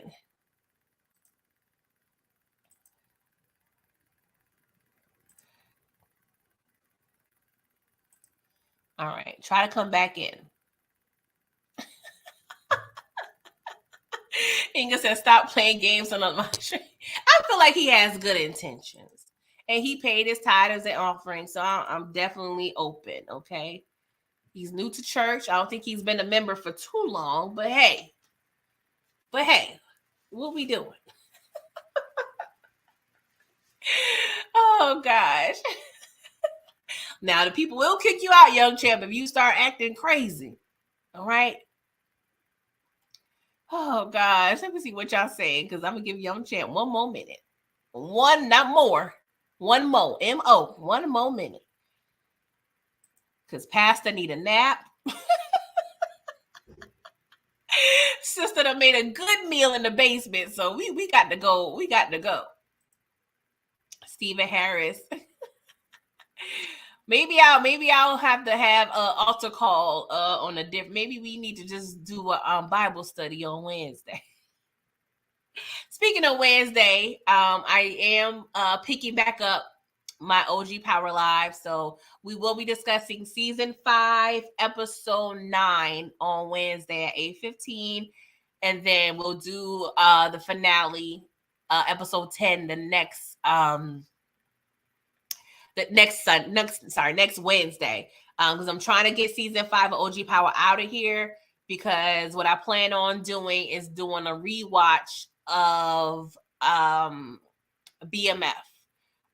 So kind of like what I've been doing with Force and Raising Kanan, I'll cover 2 episodes a week from the previous season of BMF, so we can get all abreast and remember what the hell went on last year. And then, that will prepare us and usher us in to season 3 of BMF? So that will most likely be, those recaps will most likely be on Wednesdays or Thursdays. And then we have 3 more episodes of Raising Kanan. Okay. So y'all make sure y'all come through. I'm sorry. I try to give you some time. See, I was open, y'all. I was open. He wanted the link. I'm not sure, something may have happened. He did get up here, but maybe there was technical difficulties. We don't know. But hey, maybe I'll open also call for next week. Okay, Young Champ is back, you guys. He's back. So let's see. All right. What's up, Young Champ? How are you? Can you hear? I think you're on mute.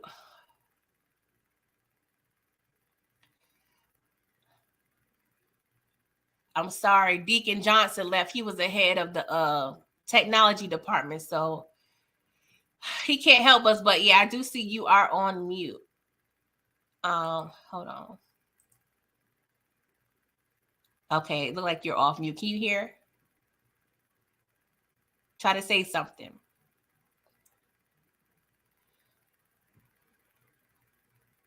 Oh man, we can't hear him. Can't hear him. Hold on. You said you talking. No, I can't hear you. I don't know what it is. Maybe, I don't know if it's the computer. Maybe try your computer volume, because on StreamYard, you're not on mute. So I don't know what's going on. The IT department, they downstairs eating, so I can't bring them on. But the video is clear. I just don't know what's going on with the audio. Hold on, let me see if I'm gonna just try to do some troubleshooting real quick. Okay, so yeah, everything is good on my end, or StreamYard's end. Dang, I don't know what's going on, Young Champ. Inga said your microphone is probably not hooked up.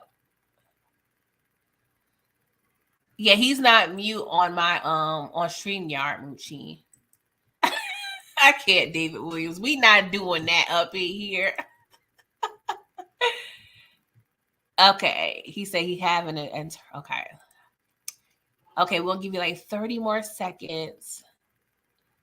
Moochie is also she's outsourced IT as well. So she said you have to go to your settings. So maybe it's something with your settings on your computer.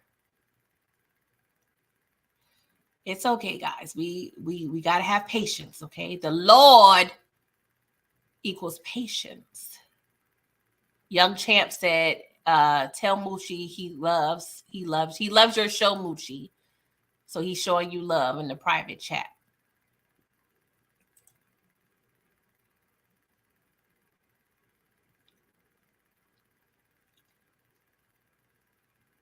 Derry said all the departments on deck. Yes.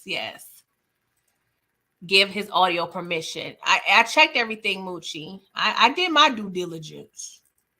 So I made sure that everything was good here.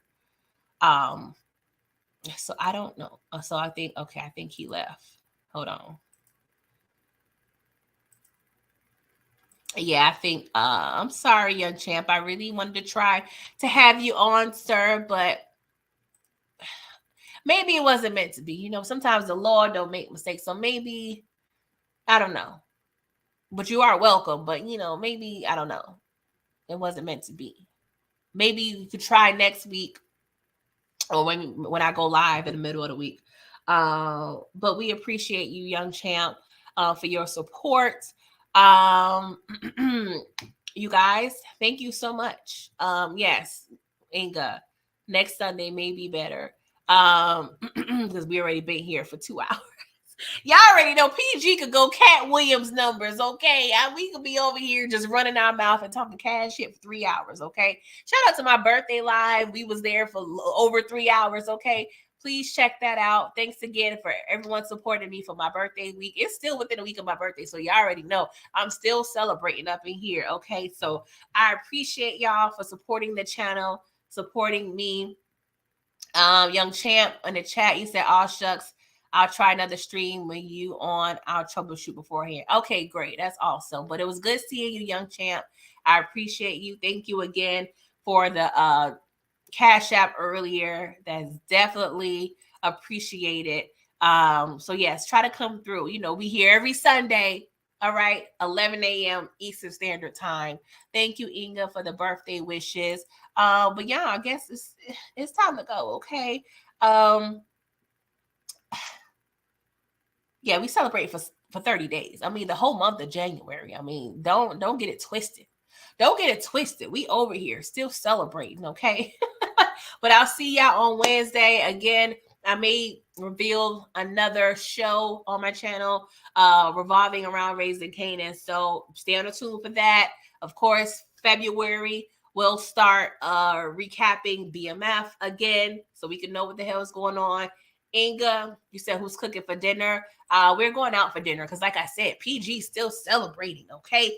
It's a celebration, bitches. I guess it's sorry. I mean the curse in church. But we going out for dinner. We're going to outsource, you know. We're going to outsource, okay? Oh, you got the catfish Detroit. That sounds real good with some grits. Ooh, I'm sorry. Finger looking good. All right, y'all. Well, I'm going to get out of here. I love y'all. Thank y'all for coming through. And make sure y'all check the community tab for all updates, okay? And yes, that video that you're watching right now, like this video, please confirm that you've liked it, okay? I don't care if it's your laptop, your phone, your television, your tablet. Do what you got to do to make sure you like this video, okay? Again, love you guys. Toodles.